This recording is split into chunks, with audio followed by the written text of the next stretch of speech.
confirm whether I'm coming through clearly and that people can hear me and that I'm not speaking to an empty screen. Okay, great.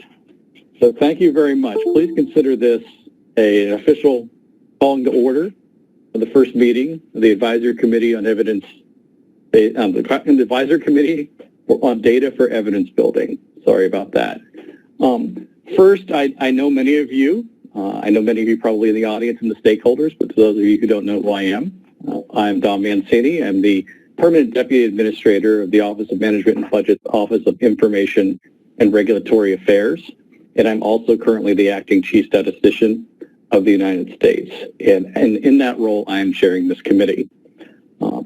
So I will say that when I looked at this and I saw the quality of the participants and also the willingness of the stakeholders in this area, I knew that what I said here in my role in this is going to be very easy, because I think that the quality of the participants are going to guarantee the success of this discussion, this meeting, and guarantee that we're going to have a great discussion. So I wanted to thank everyone for their willingness to participate in this. And I also wanted to take the opportunity to thank my colleagues at the Department of Commerce for providing the infrastructure and guidance to make the meeting successful.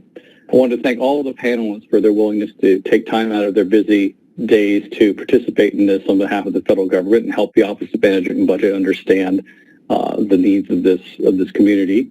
And also, I wanted to thank the public for being willing. We are going to ask that you be active participants in this discussion, and we're going to talk a little bit more as we go through the morning, about how that might be able to do that. But I wanted to mention that at any time, if any of the stakeholders and the public have any comments, that you can send those to evidence, that's just the word evidence, at BEA, short for Bureau of Economic Analysis.gov.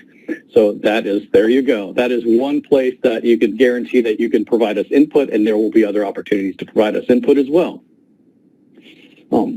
I did want to give you a little bit of the main theme of today is going to be setting the stage, talking about the canvas that's been set and the colors that we might be painting with in this world. And that's primarily talking about the Commission on Evidence-Based Policy and then the Foundations for Evidence Policy Act of 2018. And we're going to have two folks that know much more about those things than I do talking in a matter of course. What we're going to talk about is roughly a year from now, that this committee is charged with developing first of two annual reports. And this is really a report. It will be a report that will be delivered to the director of OMB. Hopefully, I will put it in a bow and deliver it personally to him or her. And really, I want to make sure that we make real progress on these reports. And I will give you a little bit of a thought about what I think might be a good approach and the things to talk about with this report. But basically, this is really up to the panel. I think we want to maximize the amount of input that we have and freedom for the panel to decide which direction they'd like to go themselves.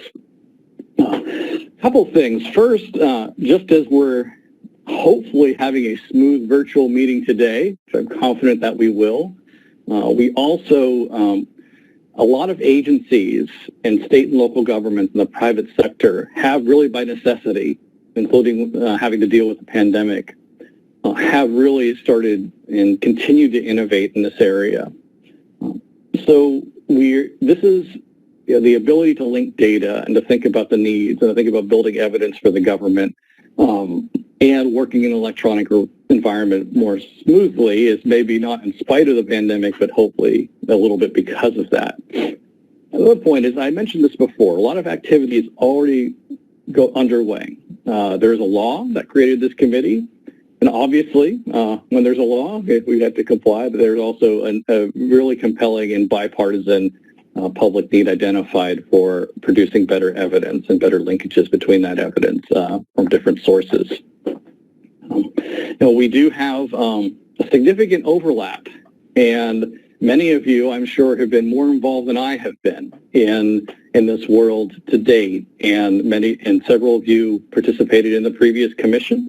Several of you were involved in technical development on the Foundations for Evidence Policy Act 2018, and others of you have dedicated really your careers almost full-time to the concept of improving the evidence for which government makes decision-making. There are a couple things that I think, and this is just really my thoughts right now, but I'll take the opportunity to share. Although we have a lot of inputs and recommendations, and thousands of recommendations and inputs from that a lot of you have spent time thinking about, I do think that there are some unique aspects of this. And I think one of the unique aspects of this committee is the combination of federal, state, local, and private actors to come together to talk about this. And I do think that that's probably an area I'm especially excited to focus on in the fact that, if I say sitting in the federal government, sometimes we put our federal government blinders on and think everything is a federal government primary problem and solution. And I do think that we have the opportunity to move beyond that in this. And then we also, I do think that, wanted to make the point, although there is a large infrastructure and thought going into this, that we certainly aren't asking this group to endorse everything that the commission or the act came up with and all the recommendations. I really want to see this. I have no expectation that there's some sort of weight that's going to be placed by this group on the recommendations, but I do think that have previously come up in the methods that the agencies use. But I do think it's a good foundation to learn more about. So, I recommend that we build upon the foundations that we know about, but don't feel bound by them when we start thinking creatively about solutions to the opportunities and the challenges that we see. So I wanted to talk a little bit in my last section here about what you might see today. And then also, I want to encourage you, the stakeholders, and the panelists to be active participants in all these participations. We were talking with my colleagues in Commerce before about how you might do that. So, we know that the panelists are out there, you can hear us, but and the stakeholders as well. There is a chat room, and I would recommend during any of these presentations, and really any time that the panelists avail themselves of the chat room, to ask questions. And I think that I will do, and I think the organizers will do their best for folks who can't see that to read out the questions and to collect them and to try to organize ourselves that way. If you're like me, you're still maybe, you think you're getting more fluent in the combination of text versus video interaction in a virtual environment, but that's what I'd recommend that we do is we put the questions in the chat room and then we'll read them out. And obviously, as we heard, there'll be notes taken for all these things. So with that, let me introduce the first presentation. Our first presentation is going to focus on the recommendations of the Commission on Evidence-Based Policymaking. So as I mentioned, there's no obligation to endorse or support these, but I think it's great to learn more about them. The Commission did detail what they saw as a key gap, the capacity of the government, and I think the government at all levels to meet the demands of data-driven decision-making, and that's what we're all here to talk about and to improve. They did provide recommendations. Some of those recommendations were the basis for some of the requirements of the Foundations for Evidence-Based Policymaking, and so that's where I think that it really is useful for us to start off. So for this first briefing, I wanted to introduce Lucas Hitt. He is the Chief of Communications for Commerce's Undersecretary for Economic Affairs in the Bureau of Economic Analysis. More specifically on this topic, and like many of you, he did have a role in this before. He was the Deputy Executive Director of the Commission on Evidence-Based Policymaking. So unless there are any other things that we'd like to talk about, I'll turn it over to Lucas. Thanks everyone again for participating in this. Thank you, Dom. And it's very good to be with you all today, and I look forward to working with everyone on this project as we move forward. As Dom said, this committee has its own statutory authority and will make its own decisions, but we felt it was nonetheless useful to make sure that we were all starting from the same place, at least with respect to where the Commission's recommendations were left off. As mentioned, I was participated in the commission staff, so I'm going to do my best to speak to their vision and communicate that on their behalf. That said, one of the members of this committee was a former member of the commission, and another member of this committee was also a fellow member of the commission staff. So there's extensive expertise beyond myself around the table, and I'll look to them to fill in any blanks that perhaps I missed. Next slide, please. So what was the commission? The commission was the result of an effort to focus on opportunities for better creating and using evidence. It came out of some conversations actually back during some budget negotiations between Speaker Ryan and Senator Patty Murray. They sponsored this legislation. They created a commission. It had 15 members. They were appointed by the President, by the Speaker, by the Majority Leader of both chambers. Interestingly, it had a construction that required that a third of the members were appointed specifically for their views on their expertise on privacy issues. Views on privacy issues. Lucas, we can't hear you very well. One second. Let me see if I can improve that. There you go. Yeah, that seems to be better, Lucas. Yeah, you just did. You're working much better now, Lucas.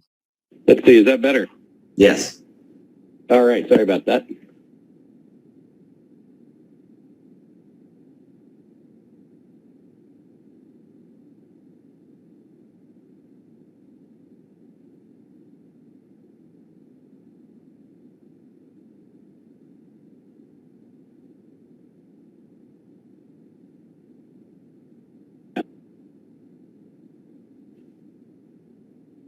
All right. I think I'm back. Okay.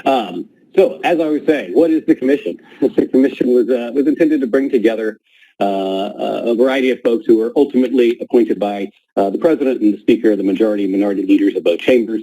Uniquely, the commission was constructed in a way that a third of the members had expertise on privacy, while the other two-thirds had expertise on program administration, data, or research. And their actions required a two-thirds majority. So at any point, both the privacy and the program administration elements were essential. The commission went through a long process and ultimately on September 7th, 2017, released its final report to the public and to Congress and to the President. Next slide, please. The commission was quite a, one back, please. The commission's process first started with an 8-month fact-finding process. There were 7 public meetings. There were 49 witnesses. We held public hearings across the country. We had a request for comment in the Federal Register that received several hundred comments. We conducted a survey of federal offices and met with an extensive number of groups and stakeholders. Ultimately, after another 8 or 9 months or so of distilling all of those findings down, the commission came to a conclusion and 22 recommendations in its report. Next slide. The report really focused on 3 major themes. First, the commission believed it was essential that we improve access to data. Secondly, it believed it was essential that to do that, we also had to ensure that we were increasing privacy protections for the data and the data and the people and the citizens data is collected from. And then thirdly, that we had to have the capacity to actually realize the vision of using this data and using it to drive public policy decision-making. Next slide. And that is, of course, what landed to the Commission's vision, a future in which rigorous evidence is created efficiently as a routine part of government operations and used to construct effective public policy. Next slide. So the Commission's recommendations really fall into sort of 4 basic categories. First is our recommendations around improving secure, private, and confidential data access. This is that focus on data access. The headline recommendation of the Commission was to establish what it called the National Secure Data Service. While the Commission was not explicit as to whether or not this should be an agency or a task or a fee-for-service or any of the specific constructions that this may take, it nonetheless identified this capacity gap, and this was its recommendation on how to fill it. It also recommended that we continue to create stringent privacy qualifications for those who are acquiring and combining data.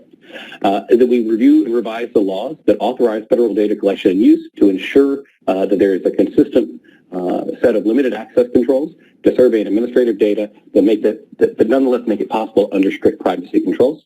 And then we developed a uniform process for external researchers to apply for that, both to streamline the process, but also to provide for transparency and accountability. Next slide. There is also a set of recommendations related to state-collected administrative data. The reality is that data exists in the ecosystem, certainly in the public sector. It's collected all the way at all levels of government, from federal, state, to local. And bringing of that together is really one of the key ways that this is ultimately going to be successful. And that we needed to really focus on that relationship, and I believe that's one of the focuses for this committee. But the Commission believed that we needed to ensure that state-collected administrative data on things like quarterly earnings are available at the federal level. We also believe that the federal departments should, consistent with applicable laws, direct states to provide that data necessary to support evidence building.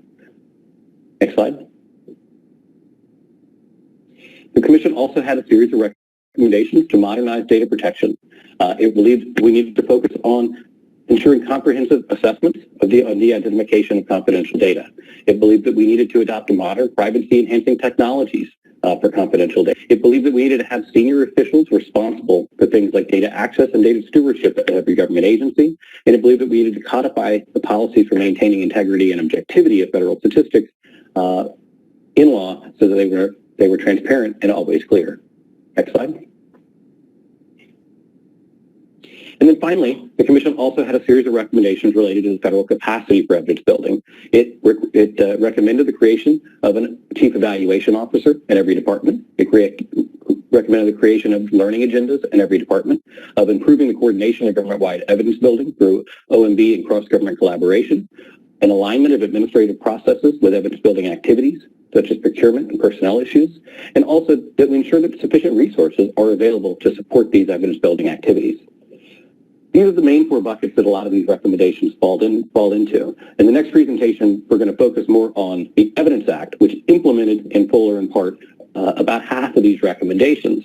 And so some of these, for example, the establishment of chief evaluation officers in each department have been accomplished. In fact, there are several chief evaluation officers who are members of this committee. But there are other elements of this panel of recommendations that have not yet been addressed. And arguably, that is where this committee's focus should at least start moving forward. Next slide. So in that vein, one particular recommendation, or set of recommendations I want to zero in on a bit, is the recommendations to create the National Secure Data Service. This graphic came right out of the Commission report, and it shows the three areas of focus that the Commission believed the data service should have: privacy and transparency, data access and analysis, and secure linkage. When we look at the charge for this committee, these same three themes are evident in the statute that created the committee we're now that you all serve on. I can tell you that was not coincidental. Next slide. The recommendations that are specific to the National Secure Data Service are both in Chapters 2 and Chapter 4 of the Commission. A couple of quick highlights. As you can see in Chapter 2.1, they recommended the establishment of a National Secure Data Service that would facilitate access to data while also ensuring transparency and privacy. And they believe that the NSDS should model best practices for secure record linkage and drive implementation of the innovative privacy-enhancing technology. Again, those three focal points. The other key thing is that the Commission felt very strongly that the NSDS should be a service and not a data clearinghouse or warehouse. It should not become a location where all government data is held. It should only facilitate the temporary data linkage and support of distinctly authorized projects. And in 2.3, the Commission identified the beginnings of the new legal framework, predominantly based in the Confidential Information Protection and Statistical Efficiency Act, that would require stringent privacy qualifications as a precondition for the NSDS to acquire and combine these surveyed administrative data. Next slide, please. In Chapter 4, the Commission discussed this issue a bit further, and it notes that it recommended, for example, that the NSDS should be established as a separate entity in the Department of Commerce. More importantly, I think, though, that it should be built upon an existing infrastructure, and that it should also ensure that there is sufficient capacity to serve at a government-wide level. It also believed that it should have a steering committee that represents members of the public, federal departments, state agencies, and academia, possibly a committee not unlike the one that you're serving on now. And also that there be a focus on transparency and accountability for the government's use of data. The government holds the data, it collects it from American households and businesses, and that therefore its use should undergo regular auditing and compliance review. Next slide, please. Just to give you an idea from the Commission's perspective of how this might work, while of course there are a few boxes potentially missing here, focusing on some of the basic science elements and the transparency and accountability, the idea was basically that the two agencies who might have a joint need, and each are holding two different elements of data, would come together at the National Secure Data Service. That data would then be ingested through the one-way filter, if you will, of functional separation. It would be linked. At which point becoming statistical data, identifiers and other personal information removed, expiration dates and other data hygiene aspects applied. It would then go through a series of final checks, minimization, quality, etc. It would be cleared for statistical use. It would be allowed for access would be allowed for secure use. It would go through disclosure review, and ultimately it could be released for public review. But the activities that are going on inside that box are heavy lifts in some cases that are complicated, and the idea was that this service would provide those kind of functions on behalf of government-wide. Next slide, please. So that was a very short and quick overview of some of the key recommendations, and in particular a bit of a focus on the National Secure Data Service. In your read-ahead materials, you have a link to the full Commission report. And obviously the additional materials that we discussed earlier, all of the survey, the comments, all of the public input, all of which are cataloged and available at cep.gov. But I'm going to stop there. Happy to take any quick clarifying questions. Otherwise, I'll turn it back over to Dom for our next session.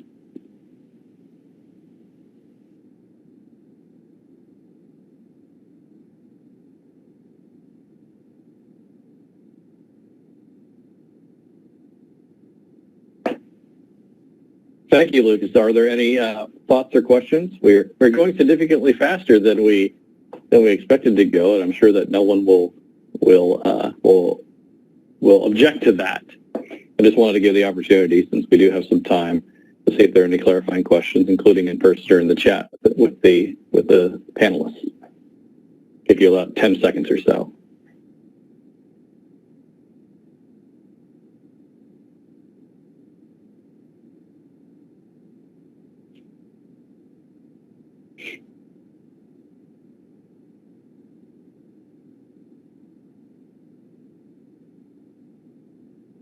Okay, it doesn't sound like we did. So let me ask I'm going to do a little bit of an audible as the chair of the group. So the next item on the agenda is actually to take a break, and we have that scheduled, that break scheduled until 11. There is another option here that we could go into the next presentation if we wanted to try to do that. So again, at the risk of asking for some input in various venues, do people would like to take the break, or would you like to go ahead and try to do the second presentation at this time? Moving forward is fine. Push forward. And let me check with the organizers to see if that is acceptable under the rules that we're working under, if we go and keep going. Yes, we certainly can. And I do know that we did get a couple of questions about NSDS that we could address now, or we could also address during the discussion period. Okay, why don't we, so if we do have time to do both, we could address those now. So I do want to, I see that we have a lot of chat going because I asked a question, but I do think one of the questions was the NSDS modeled on any existing system? And there's a question about why we should consider building the NSDS on existing infrastructure. So those are the two questions I've seen in the chat room I had read out. I'll turn it over to Lucas if he wants to discuss those. Sure. With respect to the first question, why was the NSDS model in the existing system? I don't know that I would say that the Commission thought it modeled explicitly on any existing system, although in the Commission's fact-finding process, process. It did survey both international organizations in terms of how other governments have approached these questions, and it also did identify in its report a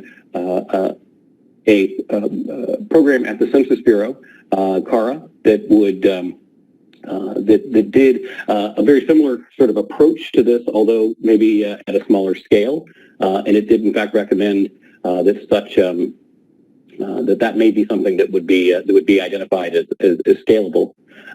With respect to the question about why building it on existing infrastructure, I don't know that I have a specific answer to that, other than the Commission viewed that a fair amount of infrastructure to this point existed. It just maybe wasn't organized intentionally for this purpose, and so it wasn't that there was a blank slate. It was more about organizing and being intentional about the objective.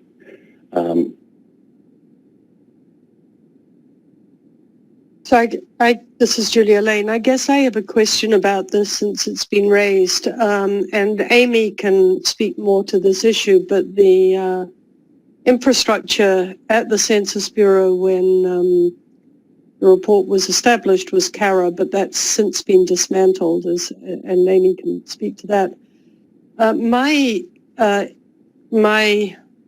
issue would be, what is the goal of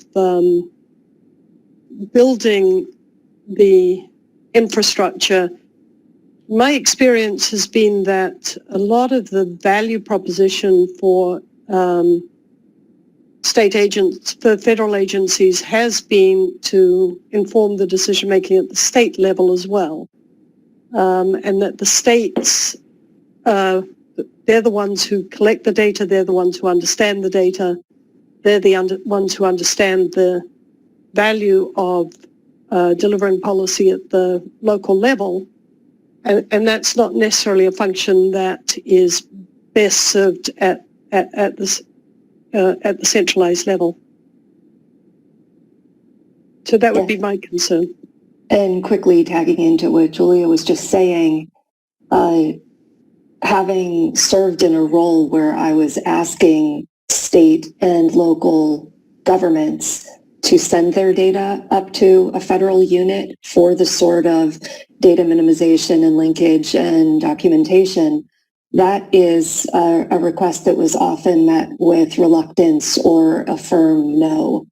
So thinking through what could compel or what could incentivize the capacity being built at the state and local level to improve the data so that there is less of a lift at an NSDS type unit. And just reiterating what Amy said, when I built LEHD, I think using the notion of compel or force a state agency to do something is not a good way to go, because you won't get stuff that's or data that's of high value. You won't engage the states in what's of interest. There has to be value to the states. Compelling or forcing, I think, would be anathema to the notion of creating a vibrant, sustainable data infrastructure. Yeah, and just following up on what Julia said, if you compel them to do it, it's going to be seen as a compliance exercise, and you will get exactly what you asked for, hopefully, but will not have partners in evidence building and efficiency gains and better service provision. And innovation, that's right. Most of the ideas for LEHD came from the states. The vibrancy and the innovation, the products that were developed came from state ideas and was state-led.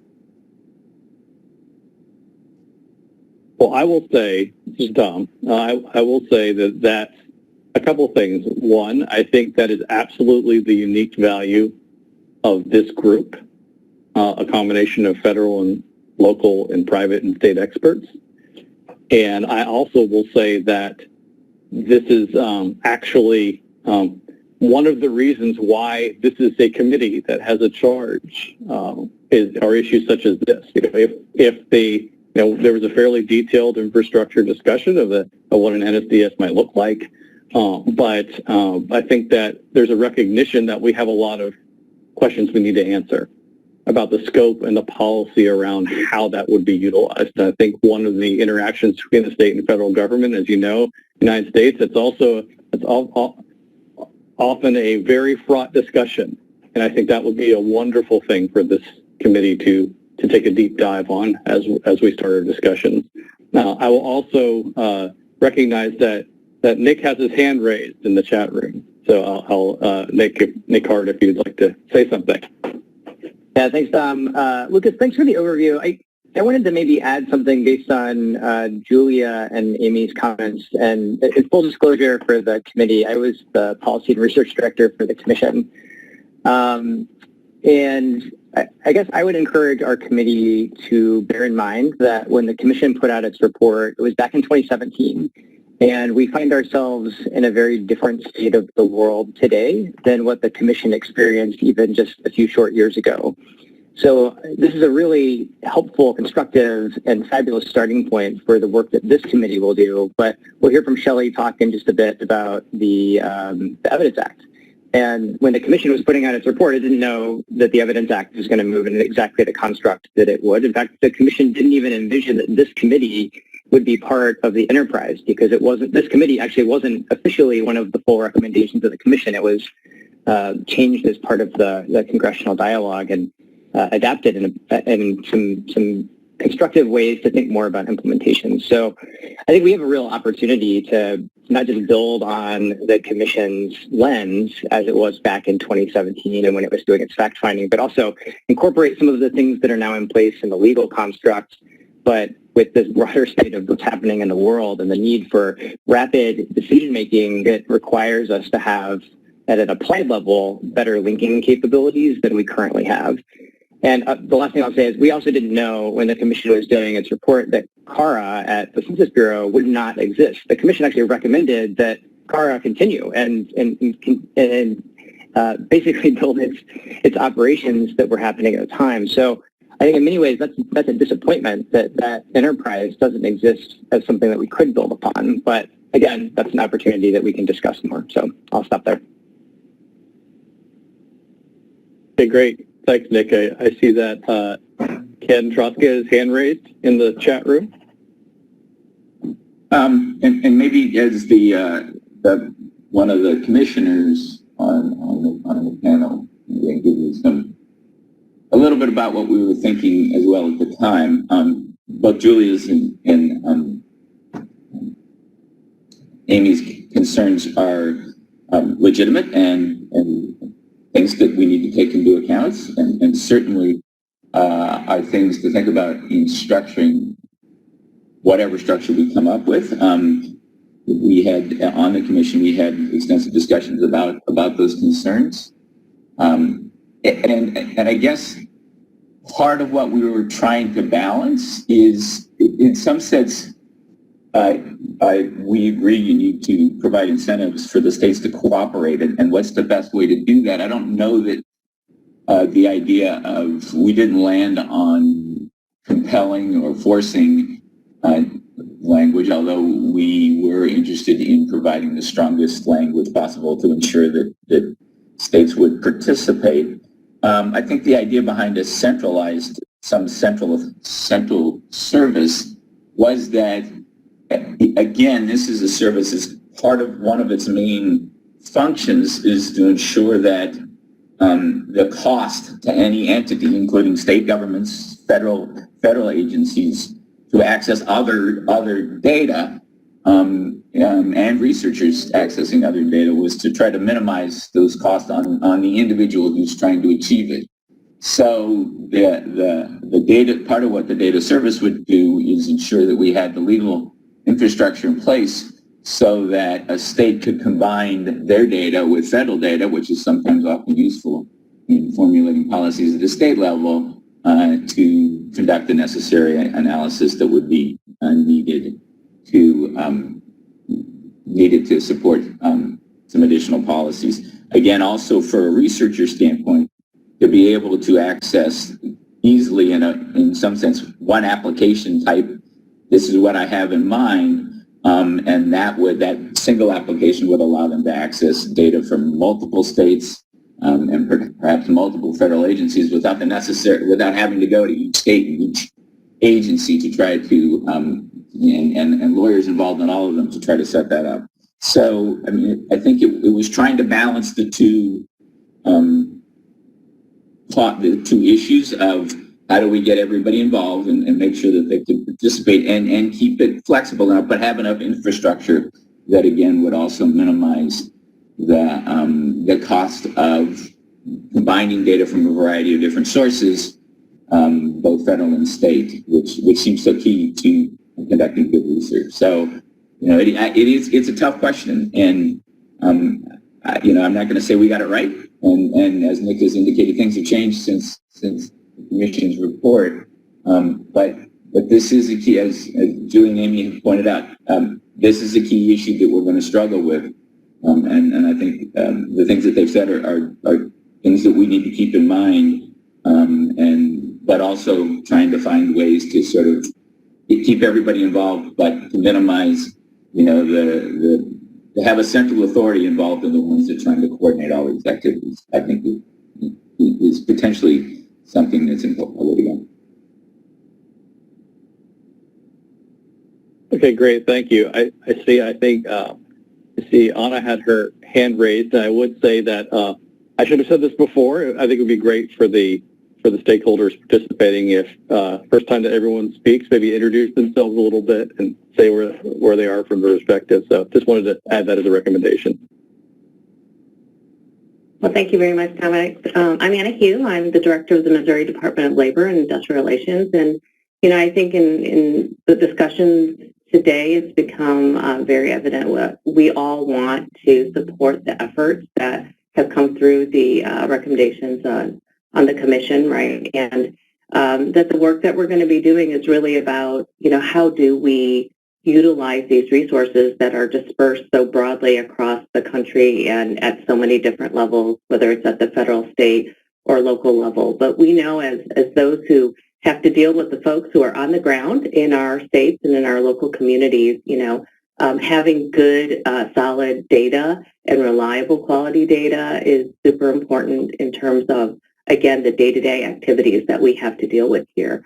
I think one of the biggest challenges for states is that reporting oftentimes is very much a compliance exercise, right? And we've gotten the forms, we have designed our systems to do that sort of reporting.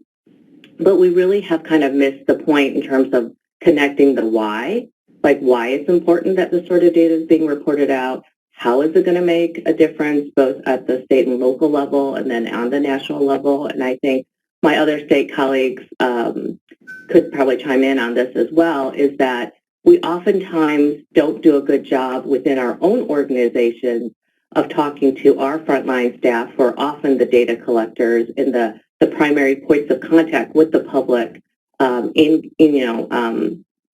processing the claims and collecting the intake information to understand why their role in this process leads to this bigger conversation on that national level. And so that, in addition, I think we really have to take a solid look at what are the mechanisms and requirements of reporting and how can we simplify that so that, again, we can connect all the different roles from that intake point all the way up to that national level, and everyone understands what their roles are. Thank you. Okay, great. Thank you very much. We still are ahead of schedule, but I did want to.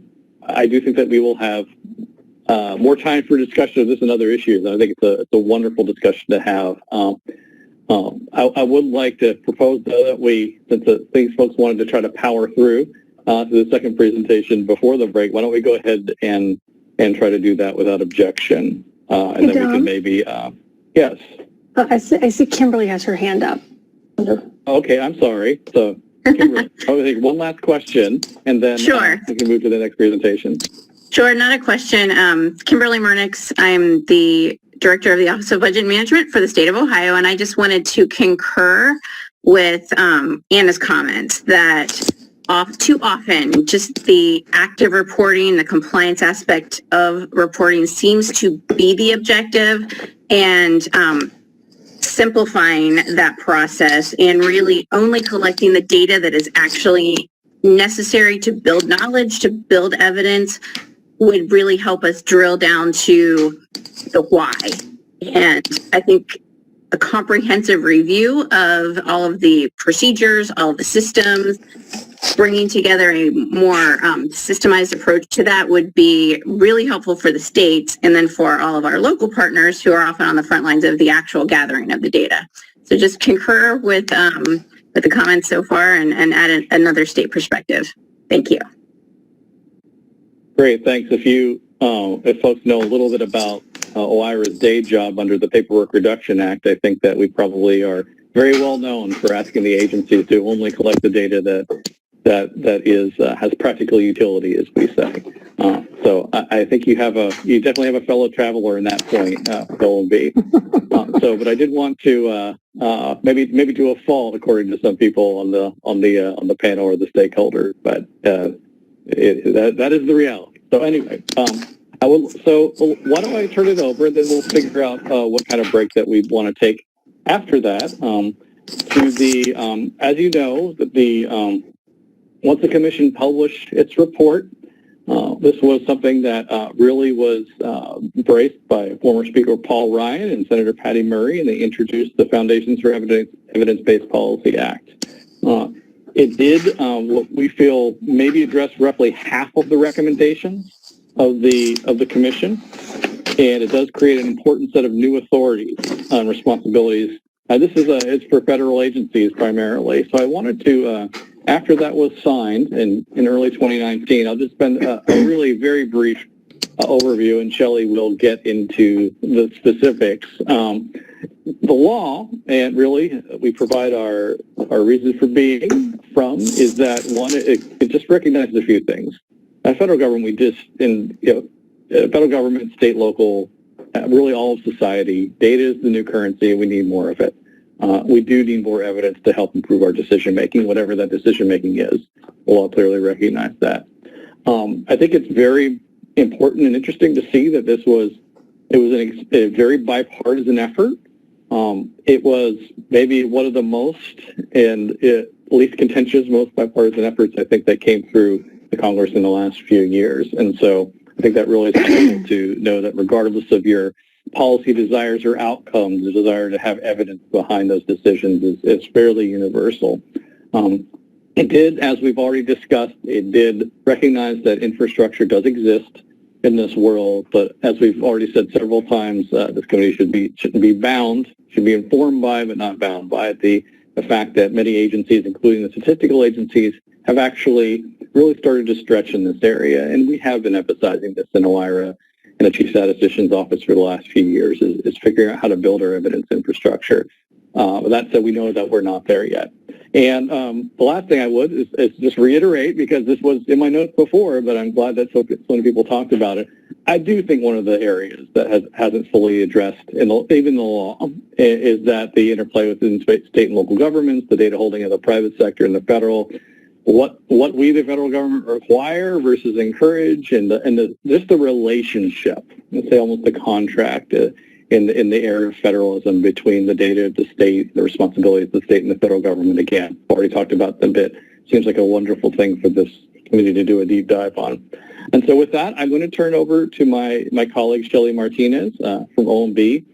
She also happened to have served as the Commission's Executive Director, Commission for Evidence Policymaking, and is also one of the leaders focusing on implementation of this new law. And so one is literally one of the leading, if not the leading expert in the government right now about these things. So with that, I will turn it over to Shelley. Thanks, Dom. Can you hear me okay? Great. All right. Well, I am excited to talk to you about this law today because, first of all, it's what brings us together here as a committee. And also, as Dom said, I'm one of the people who spent an awful lot of time looking at it and thinking about it over the last year and a half. So if nothing else, I hopefully will save you a little bit of time by giving you what I think are some of the high points.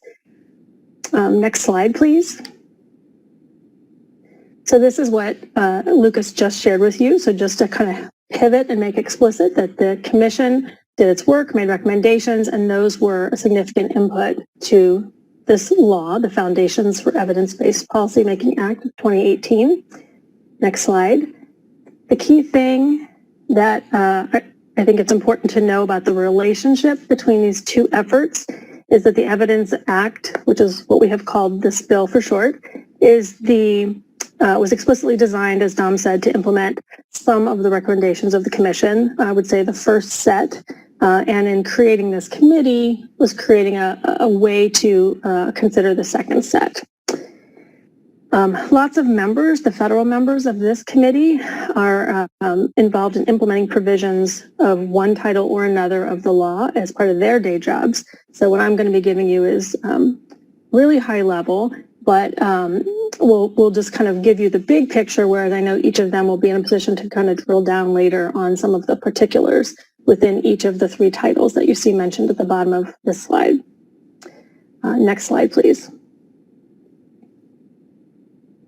So rather than march through about 26 distinct legal provisions, which some of us might find riveting, others might find a little tedious, I thought I'd do this in a little bit more of a thematic way, and again, just leave some of the details for you to think about more so later, but really try to hit kind of a common perspective on some of the big ideas in the law. So when we give our presentation and we're trying to be a little more engaging, we do focus kind of on the themes. Each of these three themes I'll talk about in a little more detail with kind of the corresponding provisions in the law that kind of carry out the themes. Next slide. So the first big idea is, not a surprise, is if that you want to advance evidence building, you need people and plans to accomplish it. On this slide, by the way, and those that follow, you'll see kind of the concept on the left and the legal requirement on the right. You'll also see a tiny little logo next to some of the items on each of the slides, and those are places where the legal requirement of the Evidence Act is also being amplified through an executive branch initiative called the Federal Data Strategy, which is something we may as a committee, you might be interested in learning more about later, but we have a 2020 action plan that helps agencies focus on what we consider kind of the foundational data practices for implementing a federal data strategy. So I just wanted to make that association for those of you who are familiar with the data strategy. So back to the first big idea. This area is also the furthest along, so you may have heard the most about it. Much of it was covered in OMB's guidance that went out about a year ago. And so a lot of the action is in the federal agencies' courts, and they are busy working on these plans and getting these people in place. So the plans include this idea of, you've heard the phrase learning agendas already a couple of times this morning, identifying high value questions, including for regulatory policy making and other kinds of policy, identifying the data that needs to go along with those, answering those questions, assessing capacity needs and data needs, and also a focus on monitoring progress through a lot of the ongoing ways that agencies interact with OMB. In fact, a draft of all of these plans was required to be submitted to OMB as part of our annual budget process. So the work is led in many cases in this context by our evaluation officials, three of whom are on this committee, and they'll, I'm sure, be able to tell you about the work that they've been doing throughout the year to get these plans to a state where they could be provided to OMB as part of our annual budget engagement. A big emphasis of OMB's guidance around this idea was collaboration. So evaluation officials have been the leads on these plans, but statistical officials and chief data officers are the other positions that were created by this law, and there's been a big emphasis on them working together to meet the goals of the law. So again, the first big idea is you have to have people and you have to have plans if you're going to make a big change in the quality and quantity of evidence building and use. Next slide. So the second big idea is that data, as we all know, are the fuel for evidence building. So they require some pretty intentional stewardship if they're going to be put to that use. So there's an emphasis on, as I mentioned earlier, kind of this idea of coordination. There's no one person that can make this happen. So there's a lot of emphasis within agencies on coordination, and then through councils, there's also an emphasis on coordination across agencies of the federal government. Governance also really requires coordinating across a variety of different traditional silos, so not just our 3 new officials that the Act creates, but also existing officials like our privacy officials, which is, again, I think why it makes sense to have a privacy official on this committee, for example, as well as some of the other officials that have important data-related roles in our agencies. Data management includes things like ensuring comprehensive data inventories, which is really important for people inside and outside of government to be able to discover the data assets that we have. Data management also includes things like you heard Dom mention OIRA's role in information collection reviews. It's a transactional tactical tool that can be used very strategically. For example, to think about secondary uses of data later on, in addition to just the primary use for which data are being collected at that point in time. So these are all the kinds of things that the law kind of sets up people to do and requires through data management activities. And then open data planning is the idea of prioritizing the data that need to be made public. And Title II of the law in general emphasizes the idea that data should be made open, which means both public and machine readable whenever possible. And then what we'll talk about in a moment is Title III, the third big idea, is really what happens when data can't be made publicly available. Next slide, please.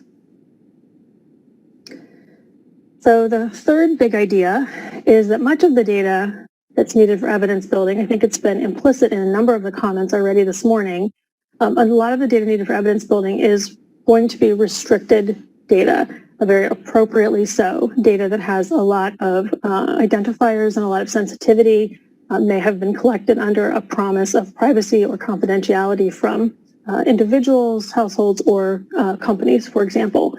So we do need to be intentional in our approaches to safely expanding access. Sorry for the noise. Okay. Let me talk about kind of the ways in which the law addresses this need to safely expand access to these restricted or protected data in order to ensure evidence building. Kind of the story, the way I think about this is that the law has these building blocks throughout Title III to enable this expansion of safe and appropriate access to data. The first is this concept of a trusted intermediary to conduct and to facilitate evidence building, particularly the data aspects of it. And these are the statistical agencies that OMB has recognized under a 2002 law, which we call SIPSI. Lucas, I think, had the full name up on his slide. It's a law that allowed OMB to recognize statistical agencies and units that could use kind of a top-tier confidentiality pledge. These are agencies that are using data, acquiring data for exclusively statistical purposes and providing the highest level of protection so the data cannot be used for non-statistical purposes. What the new law requires is that OMB develop a more formal, transparent, and repeatable process for identifying or recognizing statistical agencies and units. So that is a forthcoming OMB guidance. Then, because this is sort of a select group with this exclusively statistical purpose, building on the 2002 SIPSI, which was reauthorized in the Evidence Act with a strong confidentiality authority, the group has to operate under a high standard of relevance, credibility, objectivity, and confidentiality protection. And this is the idea of codifying a current OMB statistical policy directive that we call fundamental responsibilities of a statistical agency or unit. And some people call it the trust directive for short, because its purpose is to ensure a high degree of trust for agencies that are handling some of the nation's most sensitive data. So then, the way I think the law is designed to work is once these entities are recognized and strengthened, through these tools, these intermediaries are given a new authority, which is, I think, very important and relevant to this committee, called the presumption of access or the presumption of accessibility. This is actually a powerful tool for overcoming what many of us have recognized as decades of cultural policy or other barriers to accessing administrative data at the federal level. Literally, the law says that every agency of government shall make data accessible to a recognized federal statistical agency upon request, with some exceptions, but not a lot of exceptions. And the key is that the presumption of access provision gives statistical agencies important needed access to modernize their own statistical programs, but also envisions them requesting data that they could make available for evidence builders, such as, for example, federal program evaluation or extramural research. So then how will those data be made available to these evidence builders? The next point talks about a new authority. With the new authority comes this new responsibility. So we're not acquiring data just for its own sake. We're going to make it accessible. So statistical agencies under an access regulation, also in progress at OMB, will have to operate under this common data sensitivity framework. And that framework has to be mapped to kind of a data access framework, which a lot of us have referred to as tiered access. And then there has to be kind of a common risk assessment framework, a risk assessment framework that has to do with re-identification risk and confidentiality. So this is a really complex regulation, as probably just from the sound of it. It's got multiple frameworks that have to kind of intersect.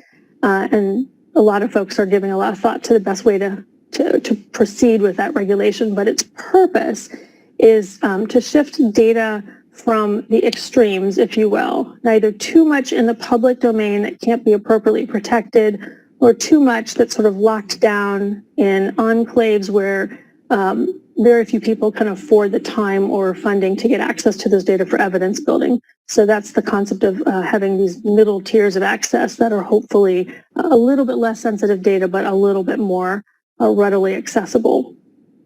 And then finally, to make all of this work, I think if you think about what the commission was focusing on, a lot of it had to do, as Lucas said, with ensuring adequate capacity to do a lot of the different evidence building activities. So there's a couple of infrastructure items here in this title as well. The first one is this idea of a standard application process. So this is the idea that I think Ken also mentioned this. Rather than an individual needing to know exactly which agency holds data, or if they want to do a project, as we see increasingly these days with linked data from 2 or more agencies, that rather than needing to go agency by agency and going through multiple application processes, multiple background checks, things of that nature, that there would be a single front door, this idea of a common application form and common process and common portal that would be kind of this front door for getting access to data for evidence building. So the law requires the statistical system to build and use this process and tool. And that is in the works now. I think you'll probably be hearing more about that from some of our committee members later. And then lastly, I would say that this advisory committee itself is another piece of, another tool or piece of infrastructure, because we've got a lot of these things in place, but obviously you are going to help us figure out what additional needs, such as those that the commission said that data service could provide. How will we address those remaining capacity needs? I guess a key takeaway here, I think, is that from this last big idea is that the Act does make the statistical agencies and units linchpins for evidence building with regard to the data, particularly for data access. And then where there are things beyond that that are needed, that is really, I think, a place where your work can very productively pick up. Next slide, please. So this is a small picture that's hard to read. You'll see at the bottom a source for it. This is a graphic that came out of OMB's Phase 1 guidance that we issued last year. And the reason I'm showing it to you is just to give you a sense of the roadmap that OMB has put in place for itself and for agencies to walk through these many provisions, which are obviously going to take some time to fully implement. And I would say very much in progress right now.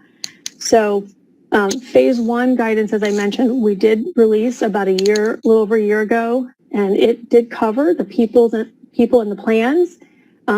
Phase two guidance will talk a lot about open data requirements, and that is in development. Phase three covers many of the things I just went over for the statistical agencies. Many of those need to be formal regulations. That is a little bit more of an in-depth and time-consuming process than a guidance. So those are also in development, multiple ones. And then phase four is guidance that has already been issued by OMB. This focuses a lot on program evaluation principles and best practices, as well as establishing a job series for program evaluation, which is something that the Office of Personnel Management is collaborating with OMB on. And then the ongoing activities on the right really, I think, are an emphasis on the fact that we are, as much as possible, trying to build implementation into recurring and existing processes. I mentioned two of them a moment ago, the annual budgeting process, as well as the information collection review process. So we have thought of that as an important strategy for making sure that we recognize that there are multiple touch points throughout the year on making sure these things are moving forward, and also that there is a tight integration with the existing information policy and information management activities that we all undertake as part of our government routine work. I think that is my last slide. Can you advance to the next one? Yep. Okay. That's all I have. I will turn it back over to Dom and happy to answer questions.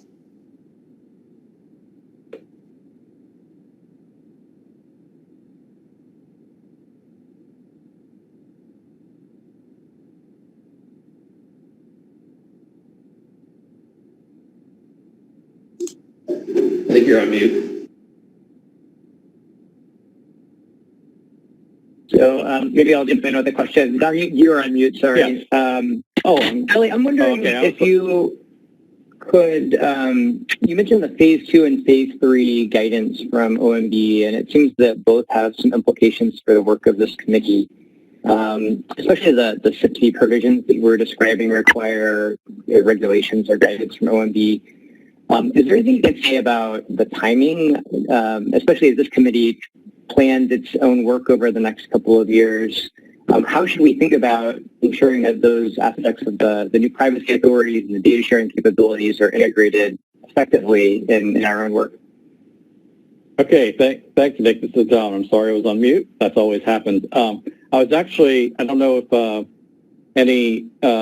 anyone heard, but we actually are exactly on time for our break, or just a few minutes late for our first break. So I was actually going to, I would address that, but I was actually going to suggest that we do go ahead and take our first break and reconvene in about 15 minutes. And then literally the rest of this discussion is meant to have the sort of discussion about these points. So I heard a couple sides where people were appreciating if we could take a break. So that's what I would propose. Okay. Good. So why don't we reconvene? I'll ask the host. Should we take 15 minutes, reconvene at 11 a.m.? What would you recommend? Yep, 10 minutes should be great. 11 o'clock is good. Just so everyone knows, the panelists will be going back into a practice session, and then we will return to the live meeting at 11 o'clock. So as the attendees out there, you can still chat with me, but you will not see any of the screen. So just as a heads up. And we'll see everybody back at 11. Okay, great. As always, am I coming through? Yep, Okay. You're good.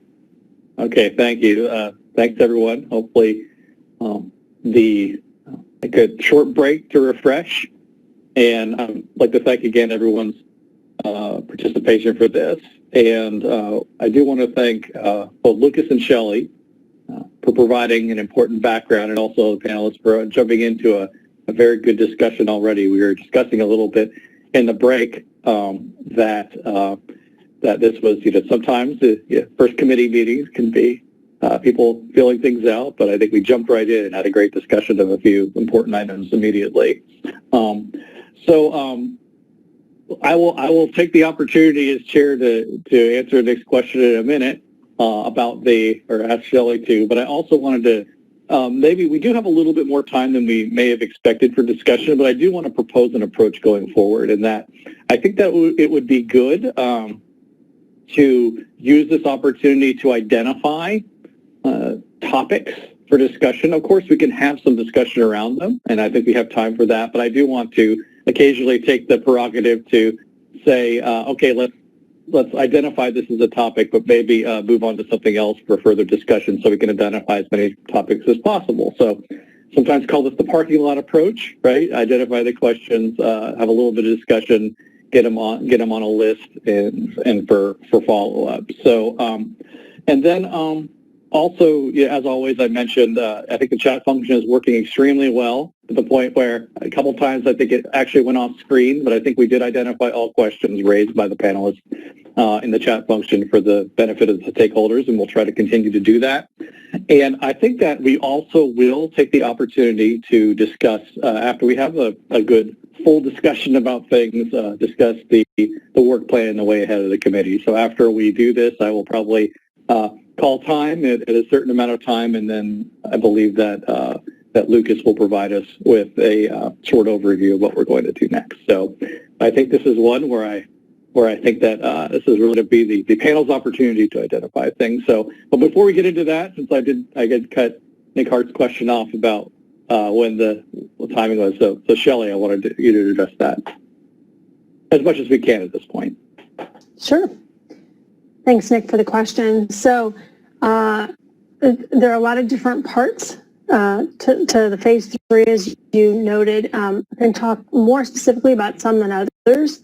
The standard application process activity, I think at this point we recognize that is both kind of a project to actually build the capacity, the tool, as well as likely a guidance or a policy. So the policy is in development, as is the tool. I think some of that we did a phase 1 pilot of that piece already. So that's something that the Census Bureau hosted through its Research Data Center program. We have some lessons learned coming out from that pilot by the end of the year, and a really active subcommittee of the Statistical Council has been working to build the full-scale next version of that, and Imelda Rivers has been leading that. So I know we'll hear more from her since she's a committee member about that project, and Barry Johnson has also been helping out a lot with that. So for that one, I think it's just a matter of when the committee can find the time to hear more about that piece. And I think for those of us who've been working on it, we realize that in many ways is a very concrete piece of the Evidence Act and a very concrete piece of the capacity that the commission envisioned for the National Secure Data Service concept. So I think it will be really helpful for the committee to sort of hear the lessons learned that Imelda and others are identifying as we start thinking about how we create that capacity for engaging the statistical system and the federal government on evidence building. So that piece is in progress. I think there's some specific deadlines that Imelda can probably walk you through when relevant, but the idea there is that we'll go from this pilot project that involves 6 agencies to full implementation over the next year with a policy as part of that package. And then for some of the other pieces, I think there's a grand total of 3 regulations and several guidance documents. I am confident that they will all come out for public comment during the life of this committee. I would hope in the front end. We are at the moment kind of describing the 3 regulations as 3 distinct ones, but that will probably go out kind of as a set. I think in early 21.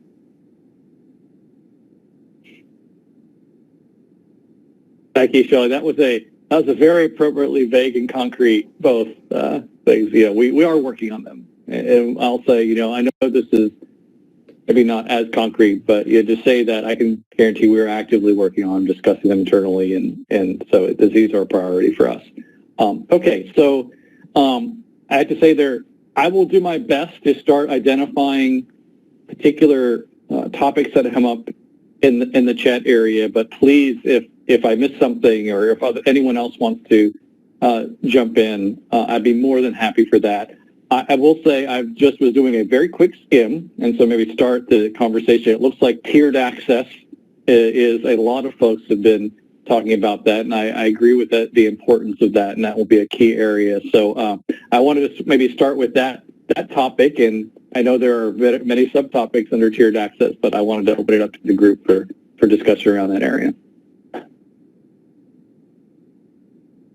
And maybe if in hesitation, I'll actually invite Barry Johnson to jump in, because I think he made a couple of comments in this area. Okay, sure. So I think it's also very relevant to something that's on the agenda for the later in today, which is thinking about questions we want to put out to the public. And so I think one of the things we do need to think about is how we define tiered access. So to me, tiered access means providing multiple modes of access to data for researchers, so that people get access to the right level of confidential data for the questions that they're asking. I think that we can, if it's designed properly, I think we can make it so it's easy to answer some kinds of questions with very little overhead for both the agencies and the researcher. And I think that should be one of our goals, is thinking about how we balance those costs to both the data producers and the data users.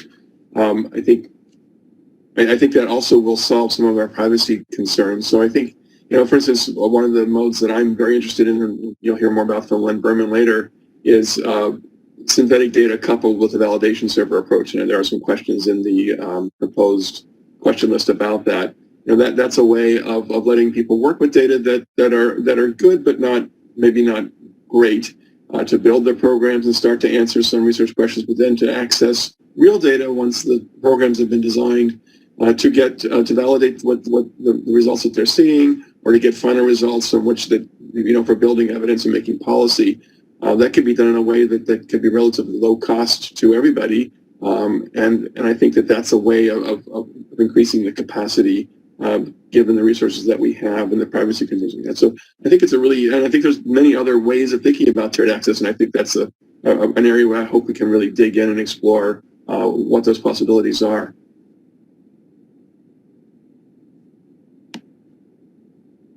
Okay, great, thanks. Other comments about tiered access? Several of you, just for the benefit of the stakeholders following along, I think that was probably the single most identified as we moved into here, and so absolutely we'll think about all aspects of this.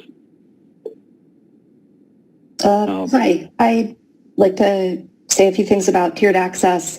I know that OMB was looking into the 5 SAFEs framework, which is safe projects, safe data, safe people, safe settings, safe output. And as we talked about earlier, the importance of having this be a national resource, not just a federal resource. I think that it'll be really important to think through those safe settings, and that would include tiered access as it pertains to virtual access, so that you would not need to get yourself to one of the 30 brick and mortar locations. And also the definition of safe people, who are authorized researchers or analysts, and to make sure that the people that are working in the states, whether they're in agencies or nonprofits, have equal access to these rich resources to build evidence and don't have to be in pursuit of a scholarly output.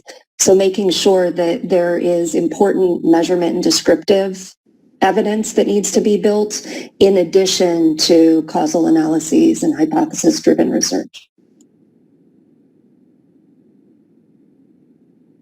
Great, thank you. I do think that this is very consistent with the second item I was going to identify, which was the importance of both. We had a little bit of discussion, again, as a federal employee. Sometimes we put those federal blinders on and think, oh, it's all upstream. It's all up to us. And I do think it's important to talk about the downstream use as well. And I like how you mentioned that, which is this is a national resource. It's not just a federal resource. So that is a tiered access issue. There are a lot of policies around that about who is able to share the data at what levels. I do think there's some, at least one comment about the security of such an opportunity. Even if we start thinking about foreign actors, especially as we go to more of a virtual environment, that's actually, I think that is actually an incredibly important conversation. But within the context of we really need to make this a national resource, I think that's the reason why this was set up in the way that it was, right? With the combination of federal and state and local and private folks interested in this issue. So that was an additional topic.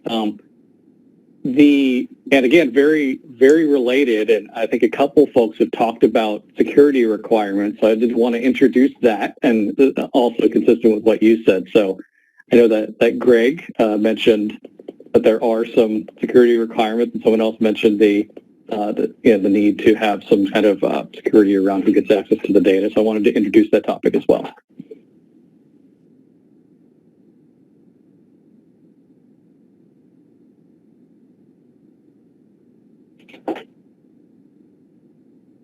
Okay, maybe people aren't jumping in. So, actually, can I say something? Hi, because this is Christina Yancey. I'm the evaluation officer for the Labor Department, and I really like the idea of secured access. I just think it's helpful that we couch this in the purpose or use case for it, because I feel like the idea of just exploring this in terms of what is theoretically possible to do with data in terms of balancing privacy and security with access needs to also be combined with utility and ultimate purpose and goal and timeline. So just sort of thinking about the enterprise of why we're wanting to have access to the data so that we're answering specific, sort of utilities for advancing decision maker capability to access and use the results of the data.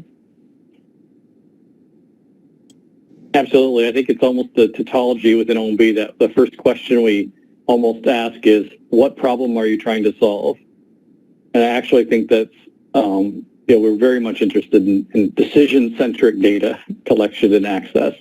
Absolutely. I do think that a couple things came up, and this is actually very related in the chat, about the privacy infrastructure of the federal government.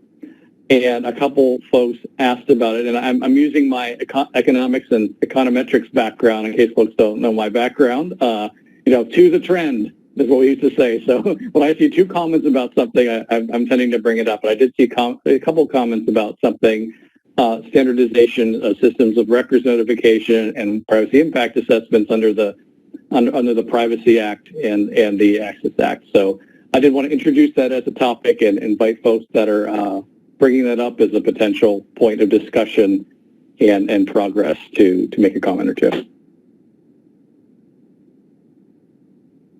I think I made the first comment about that to say that it's my opinion that SORNs and privacy impact assessments are not good tools for data discovery. They are, in my view, compliance documents that you need to inform the public what you're doing, but they often lack the specificity or lay language so that it's really accessible for people to understand what data are being collected and put to what use. They also include things like routine uses. Well, it would be great if evidence building was a routine use, but I don't think most people, even on the panel or the call, understand what all that could encompass. So I would encourage, as Todd said, greater standardization and utility of the system of record notices. But it was my experience working in the federal government, they could take a long time to get through OMB, no offense. But, they had to work their way through the department and, it just took a while. So that's probably not our best mechanism. And I know that the technical committees that have been looking into how to improve the single front door, the common application, and also the metadata, that needs to be developed if you can really get the different agencies or other interested researchers to understand what data are available. Just nailing it down, it shouldn't be the SORNs.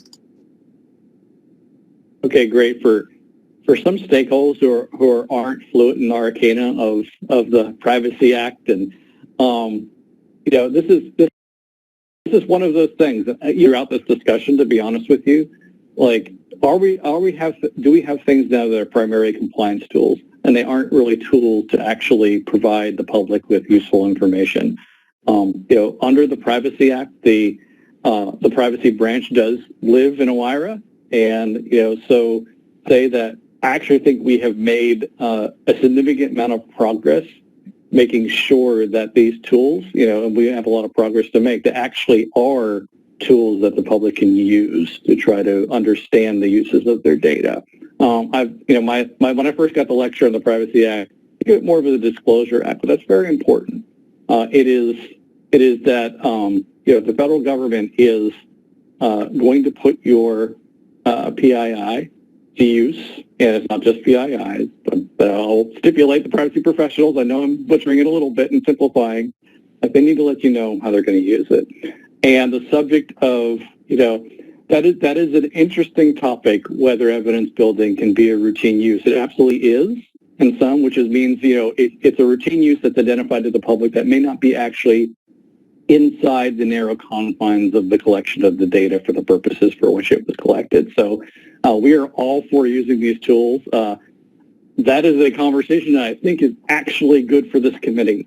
Like, what is the balance between encouraging and putting metadata out there and encouraging its use for evidence building, while both ensuring and actually doing and protecting and making sure that we have that kind of access that is protective of people's sensitive data. So I actually think this is actually a very interesting topic, larger than just the SORNs and the PIAs, but definitely correlated with finding, we're all for attempting to make those more useful and more transparent and more consistent, absolutely. Okay, I'm looking at the chat, and it looks like there was a question or two about the federal data strategy, but I will open it up if people want to bring other topics.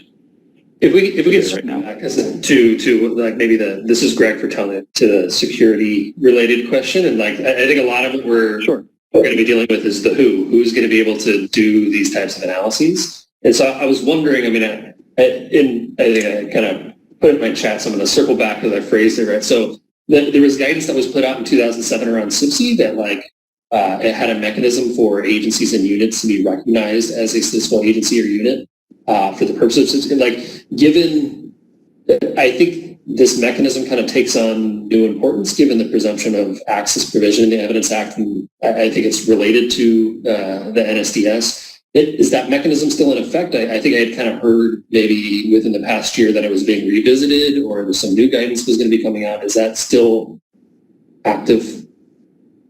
The short answer is yes. The longer answer will have to depend on Shelley to provide. Dom's right. So yes, the 2007 guidance remains in effect.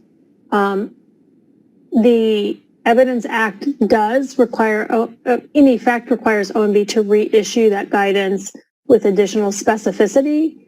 I think the new aspect is that it needs to be more detailed. I think the congressional report suggested that there was an interest in seeing something a little more stepwise in terms of decision criteria and kind of review process.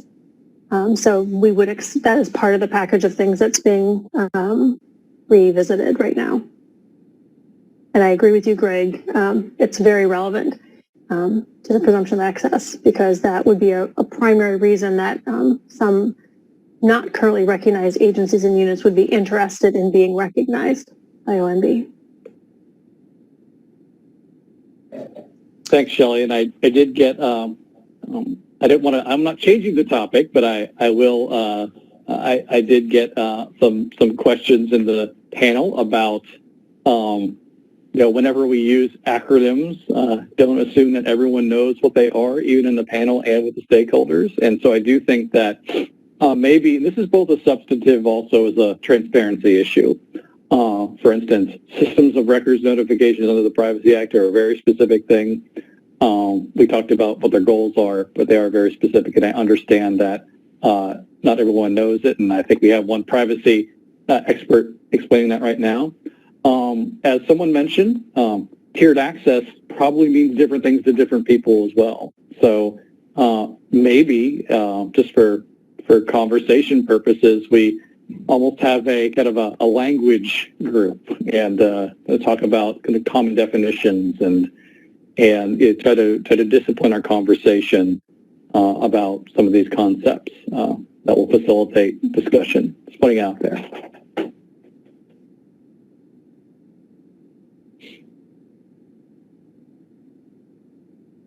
Okay, and actually everything is related, but go ahead. I think Leonard's trying to speak. So I raised a question about, we were talking about national, basically a national strategy for sharing data. And I raised a question about sharing it internationally, at least with other people in other friendly countries or other government agencies. And this ties in with the tiered access because the challenge obviously is that we could have enforcement mechanisms to almost guarantee that domestic data entities that use the data would have very strong incentive not to abuse their access, whereas it'd be harder to enforce what some foreign entity did. But on the other hand, there's a lot we can learn from other countries, and there are things they could learn from us. And when I go to conferences to talk about the effects of evidence on policy, a lot of times I'm hearing about evidence from other countries where it's easier to get access to the data and it's useful. So it's a huge challenge, but it's something definitely to think about. What would the foreign tier be like, and how could you make it work and guarantee that we're not, creating a risk for the confidential data?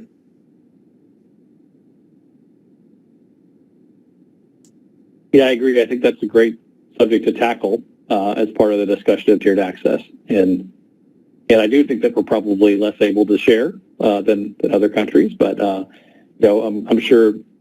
I know that the European Commission is thinking about these issues very deeply as well, and so it might be good for someone who has experience in that in the international data area. I know that part of the Office of the Chief Statistician is representing us in other countries in the United Nations, and so we did ask Brian Moyer to take that role in the interim.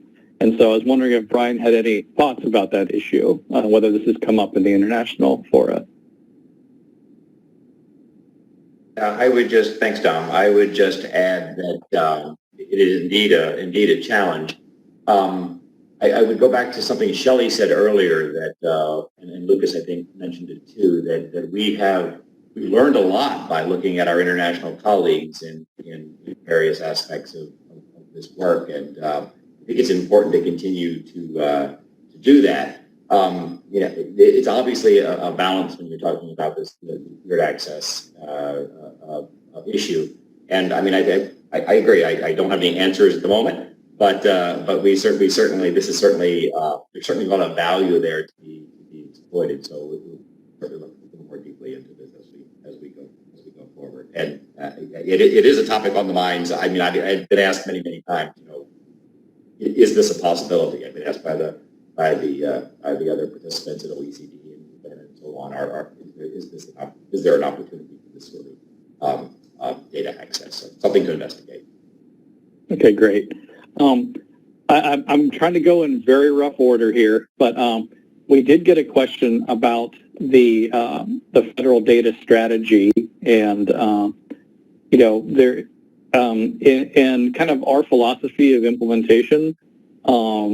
That one is, it sounds like there's simply a desire to understand a little bit more of the federal data strategy and how it interacts with the Evidence Act, because it does. And also, it looks like many of these questions, how to become a recognized statistical agency, whether we're going to discuss tiered access and metadata and all these things.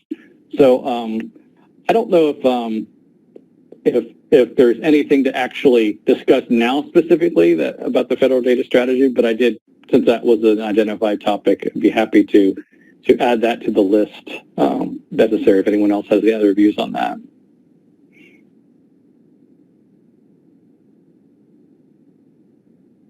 Okay, well, I don't want to have too much of an awkward silence. So in case folks don't know, the stakeholders and the panelists even, the federal data strategy is basically the federal government's data strategy. It's really simple to discuss. There's an action plan for 2020. We're working on the action plan for 2021. This is very much in the spirit of the Evidence Act requirements. I think there's a significant amount of overlap, and the federal data strategy is available. The action plan is public, and I do think we put out periodic reports on data.strategy.gov. If someone will correct me if I misplaced that, but you can look there for many of the current federal government's thinking on many of these topics. I'll just make a little advertisement for that, and also it's co-led by me and the federal CIO. All right, we did have a couple of things on. I did get a request to. It looks like there was a discussion of talking about the NSDS. Is it or is it not a warehouse? And I think seems like a couple of folks have been discussing this. So it might be helpful for the real experts on this one, Shelley and Lucas, to talk about the Commission's view on that and what that means. And so I just wanted to introduce that as a topic and see if there's anything else to discuss around that.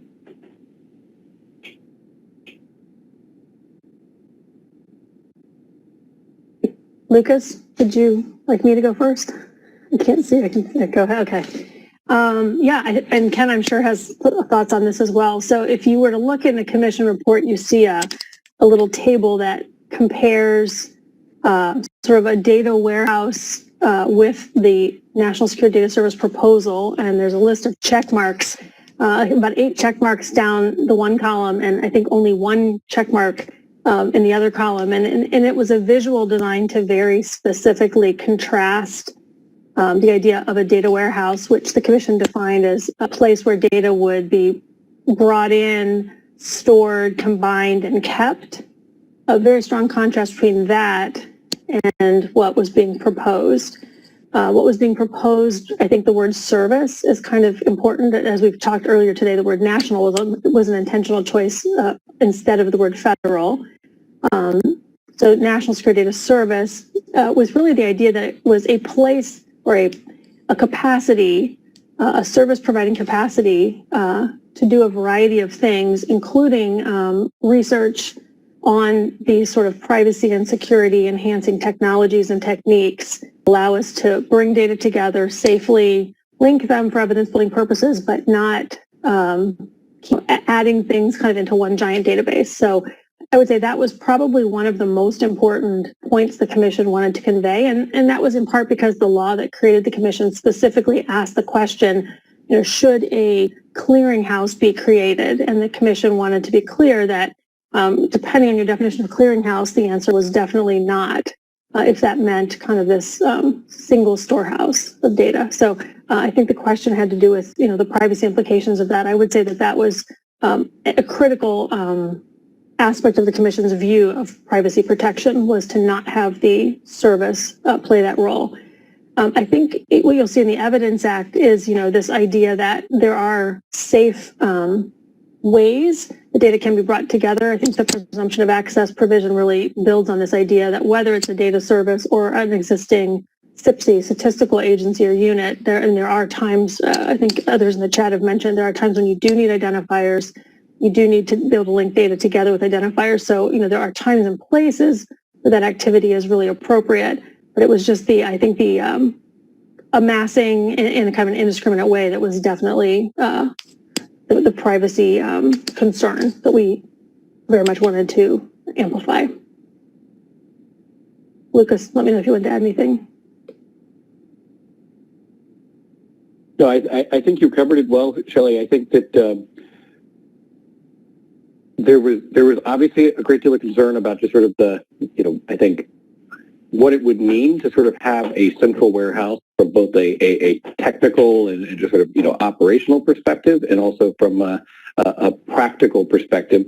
But the Commission, I think, was also very, very clear that while it didn't envision data staying in the service indefinitely, it did envision the service maintaining the linkage code so that any data linkage that was done would be reproducible. I think obviously the devil would be in the details there, but that was certainly the vision. Yeah, I might just add, I think folks can hear me. As again, I'm Ken Trusty, and I was one of the commissioners. It's sort of this service was exactly that. It was providing the idea was it's providing a service. That service being the main portal for accessing, links. Tentacles might be not a great word to use, but the service would maintain these connections to all of these data sources, and then along with sort of the legal justification for providing the access. So it's the service is the one that's clearing who gets access, and then providing them with that ability to link those data, being the administrator over those data. So I think that's kind of what we had in mind. Shelley, Nick, and Lucas are certainly free to jump in if they think I'm mischaracterizing the discussion. But that was more of they're doing all of the service, the heavy lifting of getting permissions and establishing links and things like that, but not actually having controlling access of the data.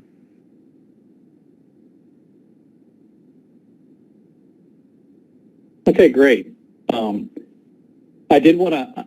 It looks like another topic emerged on the discussion is, who gets.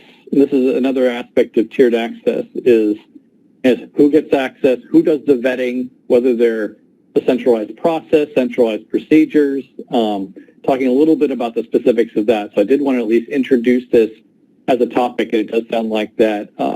This is really the committee to get into the details of how individual agencies and the balance between individual agency vetting and centralized, or having general procedures, leaving it more to the CDOs versus a group. Absolutely a discussion to get into the weeds of, but I wanted to introduce that here and see if anyone had any thoughts on that.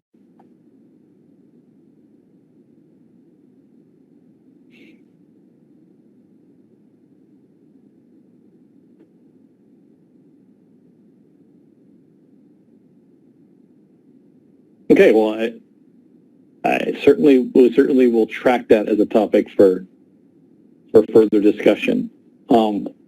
I probably missed a few things that people are interested in introducing or discussing, so I will actually ask anyone to speak up. We do have actually we're doing pretty well on the expected timing. We do have about 10 more minutes before our next scheduled break. Hi, Dom. This is Ted Co. Just I had one topic I wanted to bring up for future consideration, I think. So just thinking about the Title 44 definition of evidence focused on statistical activities, statistical purposes. Obviously, that's our focus here. One of the comments that came up earlier about state data, about incentivizing the behaviors, I think is something to think about in the broader context of agency data ecosystems, and something that perhaps would be really beneficial for this group to think about. I may just give an example or two here. But what I'm thinking about is while it's very good that we have this expectation of sharing, presumption of access for statistical agencies, and as a practitioner from at USDA, where we have 2 statistical agencies and other very much administratively focused agencies, it's for me a good thought experiment. Thinking about how this is also about cultural transformation, organizational transformation, and there may be other aspects of what we do at agencies, in addition to evaluation, in addition to sharing data with statistical agencies, that may foster that culture and understanding and change of mindsets. So at our agency, it's really been about enterprise analytics and more immediate decision making. And so that may, I just invite us to think about the other levers that we could pull that support this effort overall. In addition to the policy, how is it that we think we can get there, as quickly as possible and make that organizational change as well, both at the federal, state level. So I just would invite that for part of our focus as well. Great, thanks, Ted.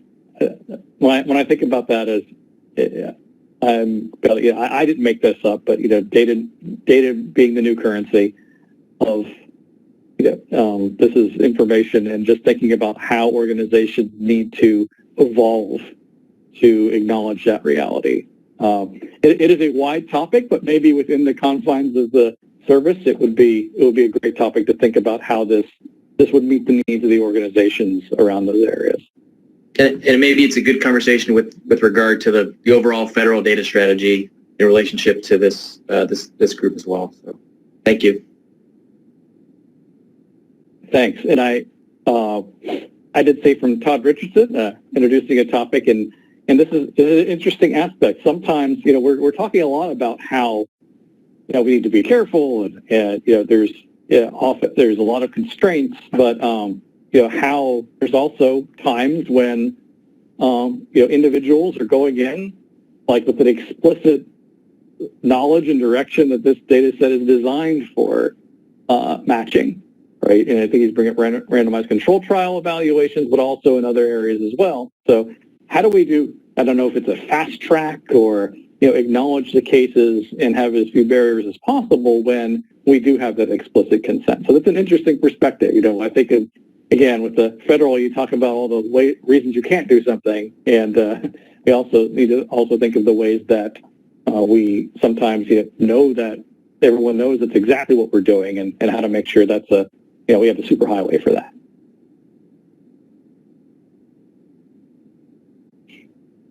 I just wanted to tag into that and also it's about old data, and Todd was talking about data that may not have been consented in the same fashion that we consent now, or not consented at all, depending on the collection.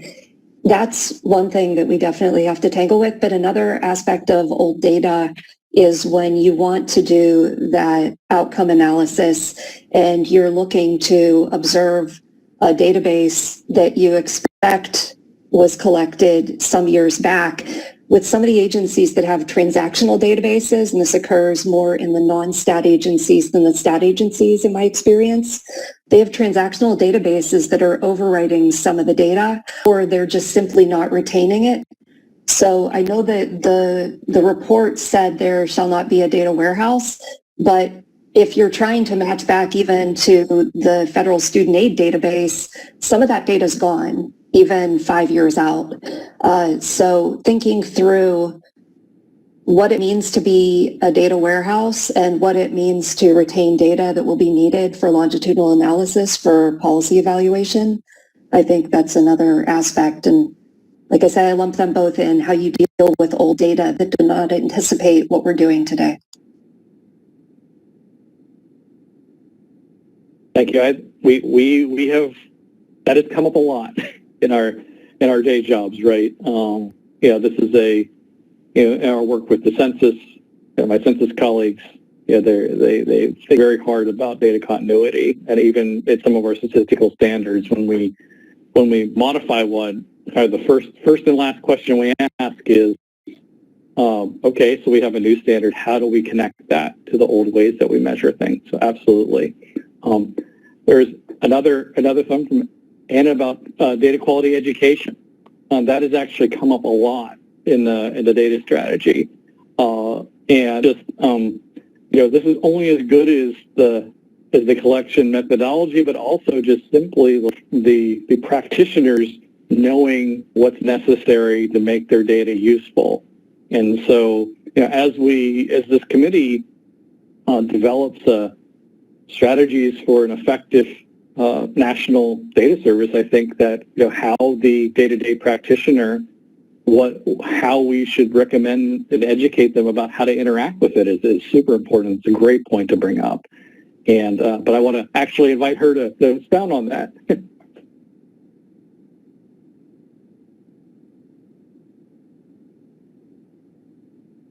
The state level is, again, helping our own staff understand at that very initial data point why the data collection is important. And frankly, for our partners out in the field, like right now with COVID in particular, we don't have a lot of great demographic data in terms of ethnicity and other things like that, because in the intake process at the hospital level or at the local provider level, they're so focused on providing the service that they don't understand if you don't collect that data at that point, we've missed that opportunity. And so we don't then have that ability to see how it's, how maybe a particular issue or topic is manifesting out in the community, right? And I think that's also true, as we continue to talk about modernizing our systems and we're moving more towards this 24/7 service model for government, people being able to access things. We're also asking them to be the actual data entry person, right? I mean, my own pet peeve is I don't want to pay a government worker whose experience about the program and the operations is far more valuable in doing other things than data entry. But also then we have that quandary of then we're, expecting the public to enter the data in a way that is, again, consistent, good quality data.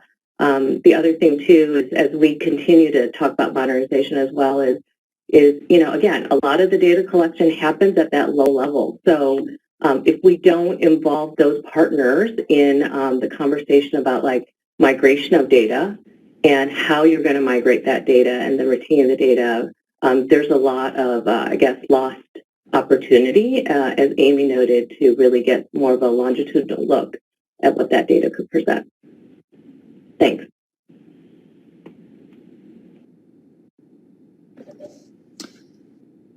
Okay, thanks everyone. I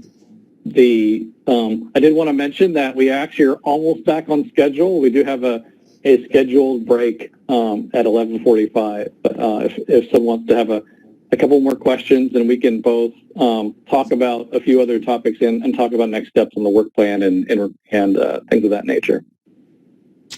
I did want to bring up one comment. This is Sean Davis. I'm the Director of Digital Forensics at Edelson. We've talked a lot about ensuring that there is proper security for external researchers and the external data access. I did want to ask, I didn't see much was mentioned in terms of how states securely deliver data to the government. I just wanted to make sure we didn't get into a situation similar to the interstate cross-check program. I had investigated that program on behalf of the Illinois State Legislature, and we had found out that essentially they were using non-encrypted protocols for states to transmit their voter rolls. They were sending clear text passwords and emails, and then those emails were being uncovered in FOIA requests. So I just wanted to find out, what kind of thoughts and mechanisms are put in place, from a standardized level for states to be able to deliver this data to the government and feel confident that, there won't be any security issues during that. Thanks. I do think that in many aspects of the discussion here that the need for data standardization is coming up. I would mention in addition to this, what standards should the state governments follow? How should we format government data? In the education, I think a lot of this is running around how do we approve researchers for access. I think there's going to be a lot of discussion of how we can make that standardized and easy and make sure that we're maximizing the data. So thanks for that. There are a few other questions coming up. I'll say like very great topics like metadata convergence. I think that's very consistent with this conversation. And I wanted to also acknowledge that Emilda Rivers mentioned a communication strategy for basically how to inform people of this work and the work of the Evidence Act in general. I think that's a great idea. We are at our break. And so, like I said, I think that this is an incredibly good set of questions to answer to the point where we may, when we come back, I want to discuss with the team, maybe getting a little bit more input into the work plan as we move forward.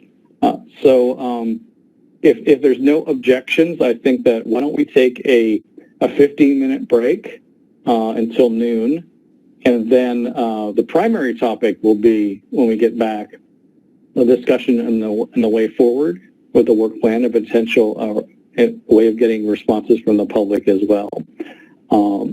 If so, why don't we go ahead and go back into break, and I'll turn it over to Gianna and Lucas to see any specifics about that. Just like before, guys, any attendees you will see us in a practice session. All the panelists will be in there, and then we will come back around noon. We'll see in a bit. Nourishing break. This is the last part that we did want to discuss next steps. So a short discussion of the work plan, our strategy for getting public input, and the meeting schedule.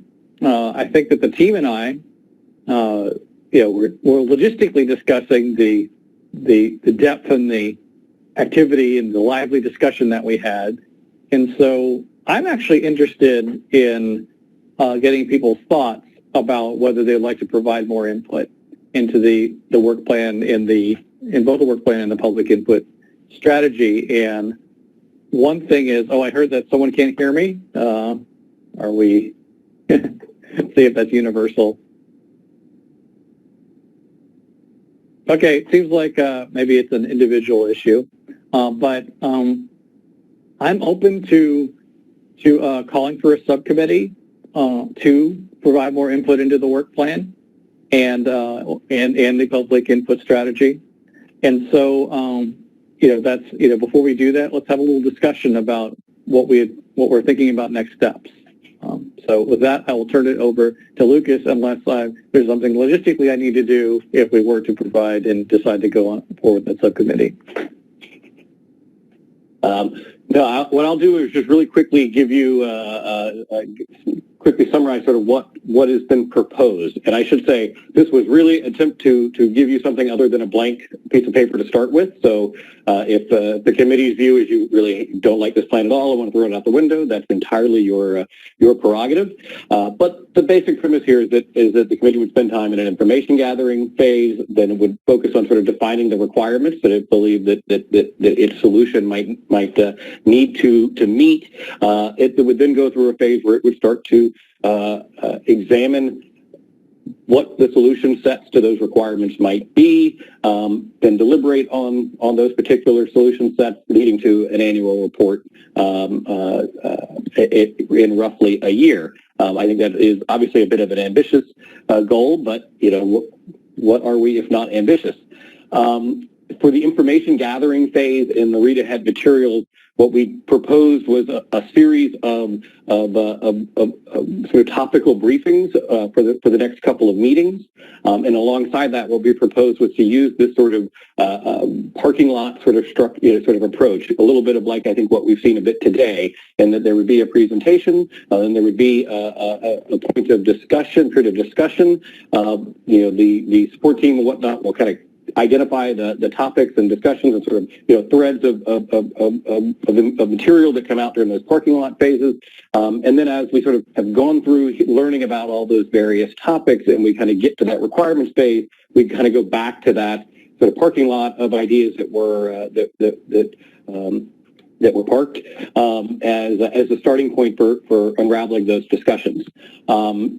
And I think what we're going to be trying to do to support that is trying to kind of keep that information as organized as we can and as sort of structured as we can, so that then when it comes time to for you to start discussing what you view as the requirements, you've kind of got that the outline of what you've been looking at along the way.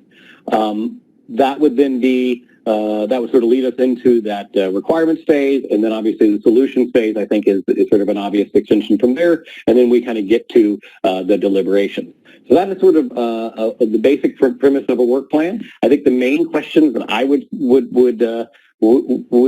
suggest that you may want to consider at this point is focusing at least on overall, do we like this? At least for the next few meetings, we want to focus on information gathering and make sure that we're all sort of coming from a same sheet of music. And then that would, if the answer to that is yes, it's a question of Are some of the topics that we've laid out, are they the right topics? Are there additional topics? Is there something on there that the committee doesn't believe it needs to hear a briefing around? Is there any particular sequence? Is there something they think is really, you all think is really important to hear first or second, for example? And then the third part of that, I think, is an effort to achieve that. Again, if this is the proposal you endorse, is what we've identified are a number of each of you who would sort of take responsibility for developing sort of the briefing around that topic. That really means however you want to approach that. So, for example, on the statistical system, Barry and Brian and Imelda, you could choose to collectively provide a presentation. You could choose for one of you to do it. You could choose to bring an outside expert in to do it. It's really, you guys can sort of approach that however you want. We did put names next to topics basically based on sort of what, as you recall, when we did our one-on-one conversations, what sort of some of the topics you all identified. But if you think that we've completely messed up and you're not the right person to talk about that, or if there's another topic that you think you also want to make sure you're part of the team to contribute to, all of that is totally up for discussion. This again was sort of just a starting point. And then let me also real quickly say, good question, Ted. The idea would be that each of these questions would be somewhere each of these presentations would be somewhere in the 45-minute to 60-minute time frame. I think if a group got into something and really felt there was more material and more time was needed, obviously we can work with that, either make it longer or maybe break it into multiple sessions. I mean, we can sort of work with that. However it makes sense, but I think a good starting point would be roughly 45 minutes to an hour, potentially including part of the discussion, depending on how the presentation is structured. The other part of this is obviously a major part of a packet is collecting public input. As a federal entity, one of the places we want to start is publishing a Federal Register notice. This is a broad and inclusive way to make sure that we're asking uniformly across all stakeholders input. We obviously can also, in addition to that, engage in other types of public input. The other that we have proposed is just accepting input on a rolling basis through email, at which point as that stuff comes in, we'll make that available to the committee members. There obviously are other options. If the committee at some point would like to hear from if the committee would like to hear from an outside expert of some sort, or other way of bringing in public input, that again is also at your discretion, and something we can absolutely do. So again, this is a starting point and sort of covering the bases, and to that end, what we provided to you in your advanced materials was a set of draft questions that could be published in the register. And again, starting point, you can say we like these questions, we can throw them out. You could say I like questions 1 through 7. Go ahead and publish those, and we want to discuss some of the others more. Really, anywhere in that range. And I would say to you all and to the chair, find that that in the next 20 minutes or so, there's not any obvious confusion or obvious consensus on where the committee believes on any of these things. You also have the ability to determine that you want to assign several members to a subcommittee to focus in on any of these questions and sort of produce either a new work plan or a new set of questions for the Federal Register or other like that, and then report back to the full committee on that at the next meeting. All of those are in your purview. Let me just see if there a couple last questions. Let me just address real quickly. When you do meet in your small teams to plan presentations, assuming that's what you go forward with, when you schedule those, what I ask you to do is just include the Evidence at BEA email address in your scheduling. As we heard from council this morning, somebody from my team does need to be present. We don't necessarily need to participate. We just need to be present, so we'll make sure that happens. I think that was actually all the questions I got. So hopefully I addressed that. And anyway, with that, Don, I'll turn it back to you and to the committee for discussion. Okay, great. Well, this is absolutely a time where I didn't want to do too much talking. I was just wondering if anyone thoughts about the particular questions and the method that we've provided for you. Obviously, as we move along on the work plan. I think that we have identified a lot of great topics. I think that many of them can fit into the general contours of what we put out, but maybe not all of them. So I'll just open it up to the group to see if there are any initial thoughts to share.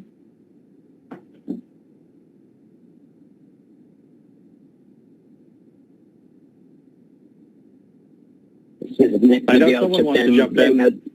That was, I love the questions that you circulated in the draft RFC. It covers a really wide net of things that I presume we'll talk about at some point in the next 2 years, but I am afraid the list might be too long. As someone who works in an organization that often responds to things like this, the number of stakeholders that we want to hear from and get really meaningful feedback, I think might be a little overwhelmed.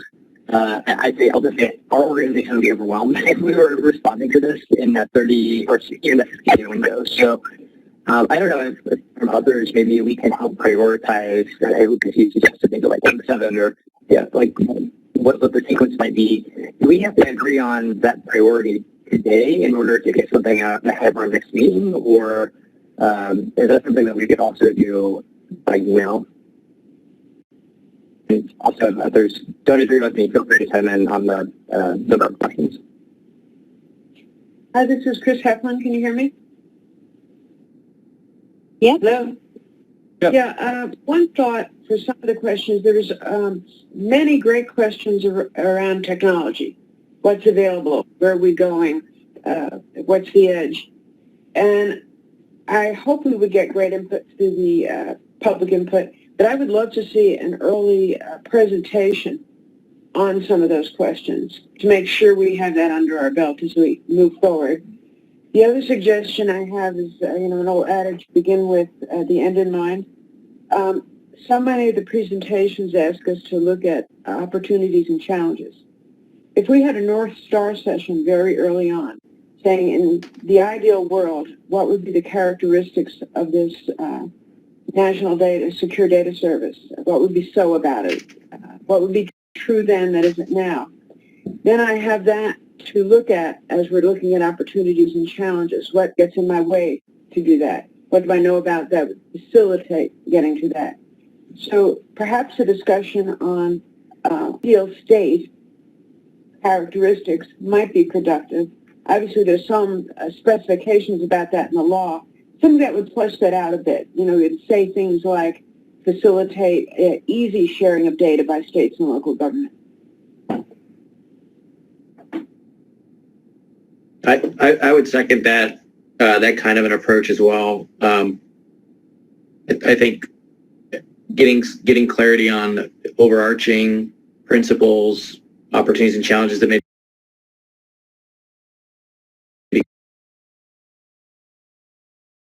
cross-cut work that's going to come back to.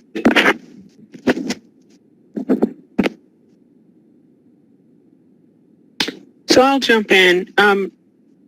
So Nick, I think this might be a little bit different from what you were saying. You were saying reduce the questions, and I actually was going to say that we heard earlier from Shelley in her points and others talking about the single application portal and process, and I'll have an opportunity to brief the group more on that. But I thought it might be a good opportunity for the requests that would be published to get some type of just high-level question related to the single application portal in terms of what people are thinking they need, and when I say people, I mean the public, not just the researchers who would be accessing this data, but what do they think they need from a tool, and what type of model or features might be important going forward. So yeah, I would agree that I'm usually for less is better, particularly when we want to focus people.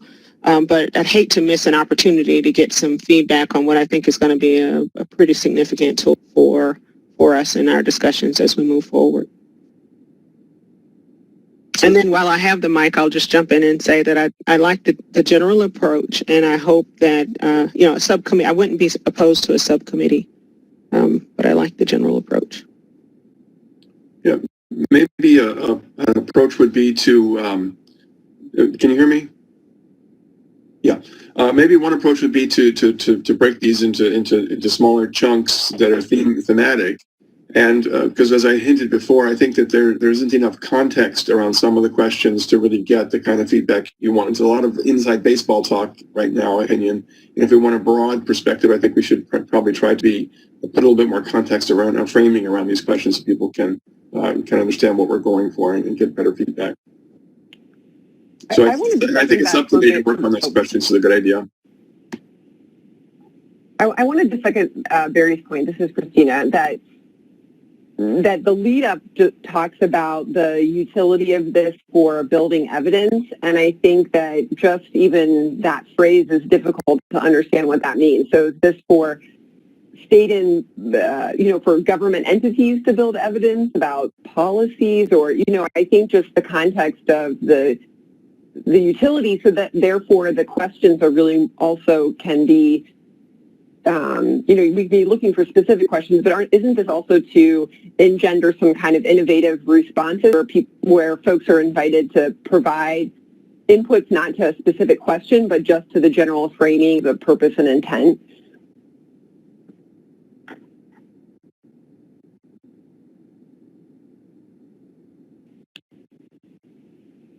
This is Mayank. I agree with the general approach that it seems like maybe there's some convergence here. I agree with what Barry and Christina were saying. It might help to have a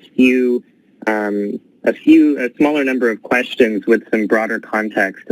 I'll say sort of for background on the data security and privacy side. If folks from my community were to look at this, they actually, I think from the summary, it's sort of it's a little bit jargony and assumes some background knowledge about what evidence building even means, and providing some of that context, at least in the broad context for the secure data access portion, perhaps for other portions as well. Just to tailor sort of the expanded details after each of the small number of questions for the particular audience that we're seeking answers from would be helpful. Okay, let me jump in again. It sounds like we do have a few suggestions for the work plan, but not a huge number. But we have a lot of suggestions for how to solicit input and the structure and the content and the explanation that goes behind it. So let me ask Lucas, what would be the logistics of that? If we said, okay, I'd like a subcommittee to dive into these questions in a little bit more detail and report back to us. How do we make that happen, I guess, for the expert of these kinds of committees? Sure. So the subcommittee would operate full committee, although we don't necessarily have to have it would not necessarily be a public meeting, and it doesn't necessarily be public notice. So, for example, as chair, you could either request volunteers or I suppose maybe even voluntold members of the committee to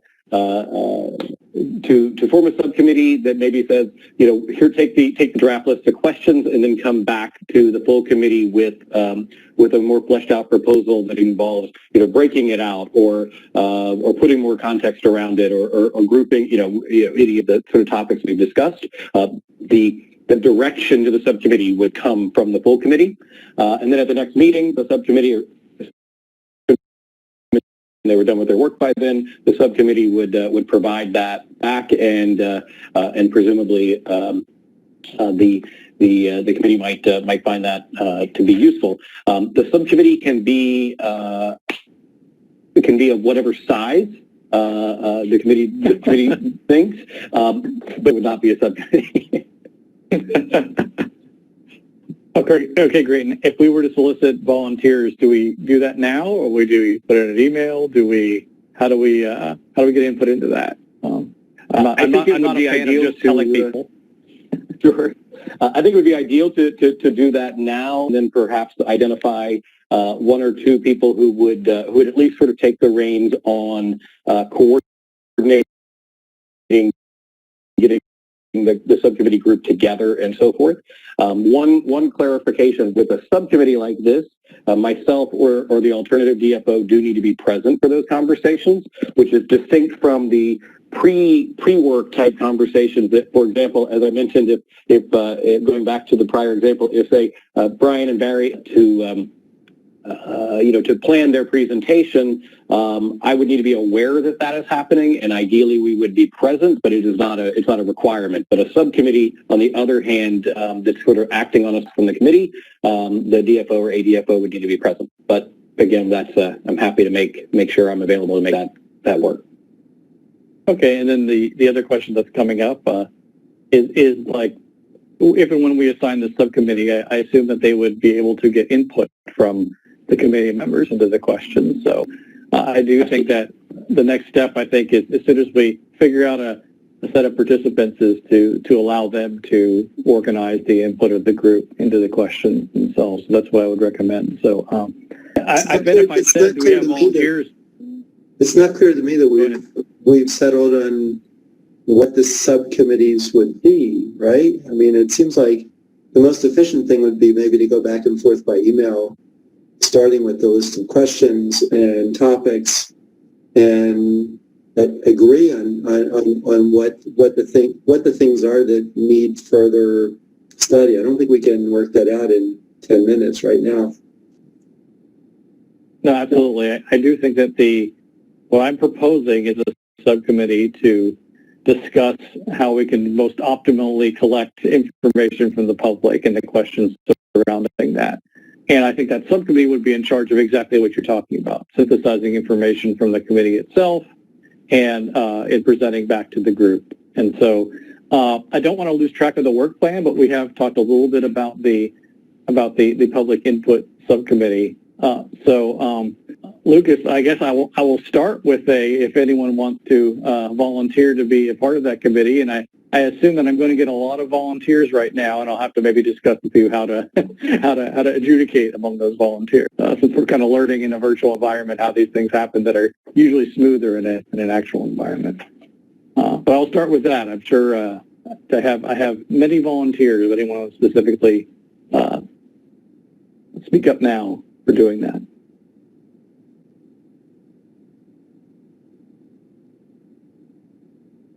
Or maybe not so much. I'm sure Nick and Anna.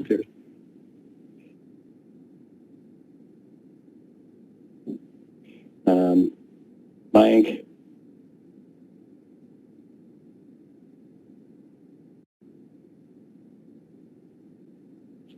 Okay. Charlie. Ted. Lynn.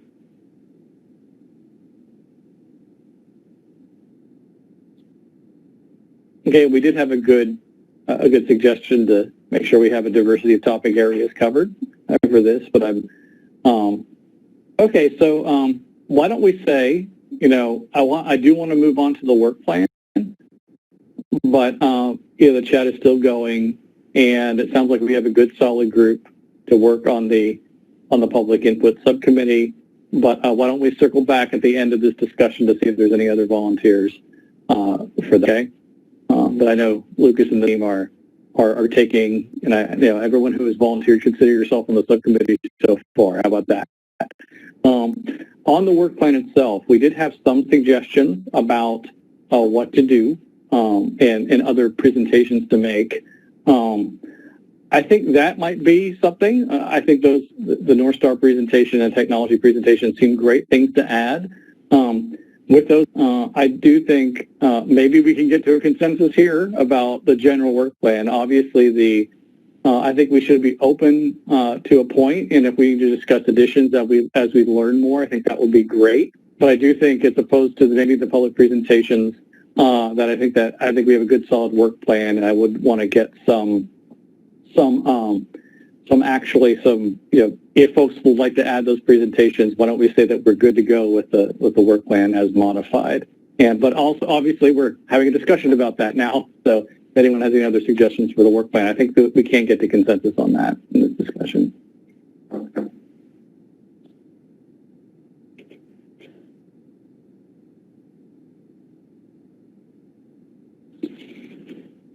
Okay. Again, there's some other discussions about other groups, and that would be great.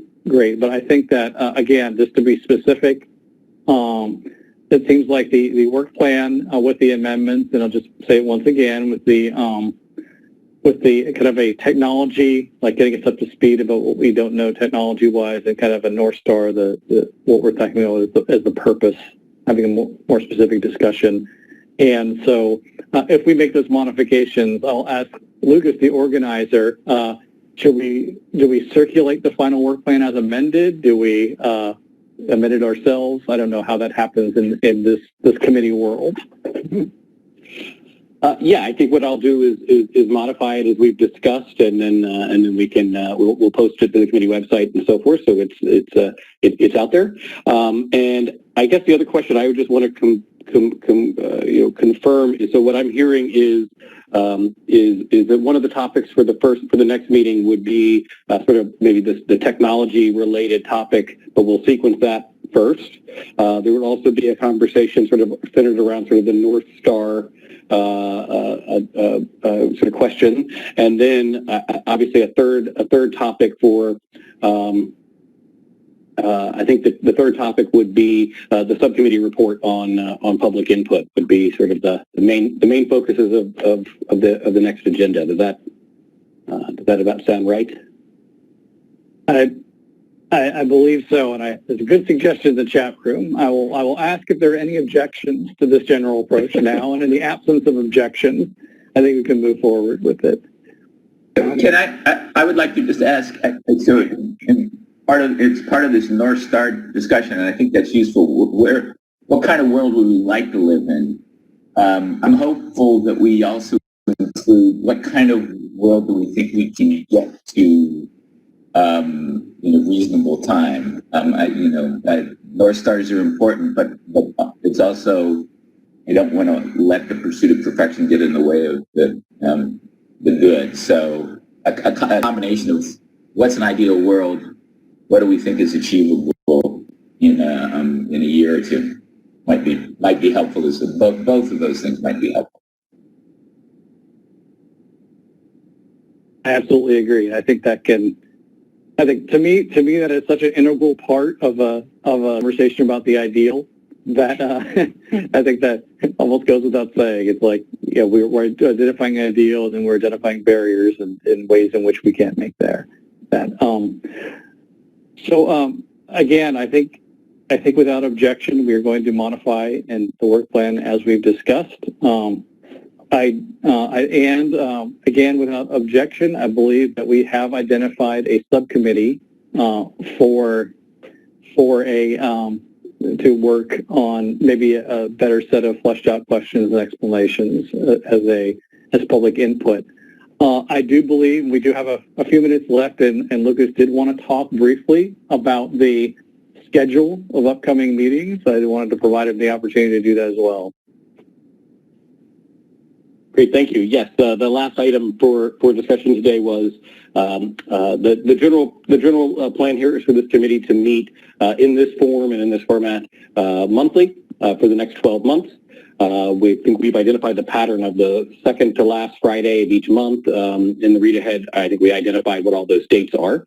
So just wanted to put that out there also as a quick point of discussion as to whether or not that generally worked.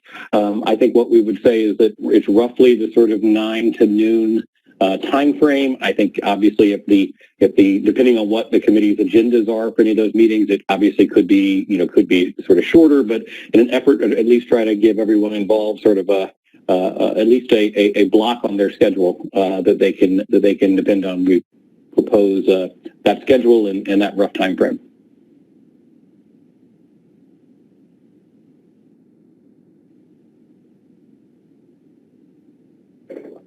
I certainly see no objection to that. I think it's a good solid schedule, and will keep us ambitious and active, but reasonable.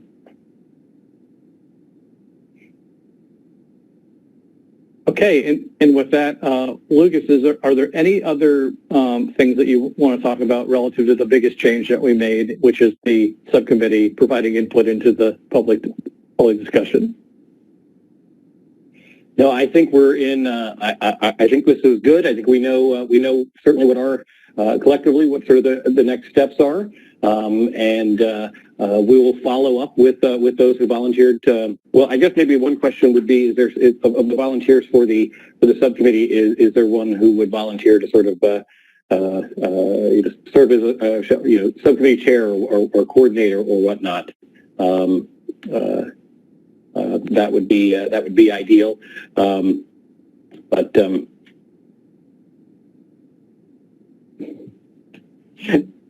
we'll give people 30 seconds to do that.